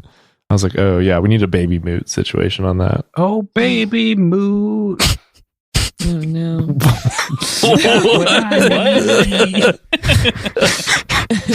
I was trying to think of a better word stand-in for that one. But. Oh no. You were so close. That's pretty good. So I got close. I loved it. All right. So next week, we're going to be doing a short wrap-up episode with a group of us. Either in, I think the way that I've concluded in doing in my head is 2 halves, because we've got people that are going to be missing on either half. So we'll do it as a quick, I think, hour and a half episode in total, talking about the full book and thoughts and everything else, and having a little bit of discussion on characters in the future. So that'll be the game plan. After that, we'll head into Jade War. So if you aren't showing up for the wrap-up episode, chapters 1 through 7 is going to be the first of Jade War. Very excited to get into the second book of the series. We've got, again, 7 episodes to cover the full book, so it's very exciting. It's going to be a little bit faster than this one because it is longer, but I'm very excited to rip through this. So that's where we'll leave you for this week. Thank you, as always, to Tim and Andrew for helping us keep the show going. Check out the show notes where you can find our schedule, our Patreon, our previous episodes, our websites, our social media accounts, fucking everything, all in one convenient location. Links to HowlerPod, High Key Obsessed, and otherwise are all Who are those available people? there as well. Who are those people? If you don't know by now, then you haven't been listening to the other episodes. Yeah. If you don't know me by now, you'll probably never know me. Won't win a Grammy. It's terrifying because Won't there's win a another Tony. 20 episodes. Good lean, good work. And don't forget to rate and review Words and Whiskey 5 stars only. If you don't give 5 stars only, then we will force you to cut your ear off and send it to us in a box. That's a good one, though. But then we'll accept you as a friend again. And only you know if you what else change we your review won't? to 5 stars. We won't invite you to when we do our Mr. Une squid ball cook-off. So, double-edged sword. It's going to happen. It's going to happen at Hosted HowlerCon by on Zeph. Thursday. Oh my AKA God, Logan. we should, yeah. Yeah, Zeph has already agreed to do so much cooking if we show up to where he is. So he's like, I'll I feel fucking like host squid and balls cook. have to You won't go have to pay a dime. near the top of the list, though. He'll do the thing. So, in case you didn't know, you can find us Words Whiskey Pod on Twitter, Instagram, Reddit, wordsandwhiskeyshow@gmail.com. You can join us for these live shows and for all of our other bonus content at patreon.com/words and whiskey. Our t-shirts are on TeePublic for now. And other than that, you can find HowlerPod at HowlerPod on Everything. Twitter Everything. and Instagram. Everything. Everything everywhere all at once. And High Key Obsessed Yep. as well. And High Key Obsessed Pod. IT Obsessed Podcast on Instagram and High TO Podcast on Twitter. Thank you so much for the support. We'll see you next week. Goodbye. Bye. Cheers.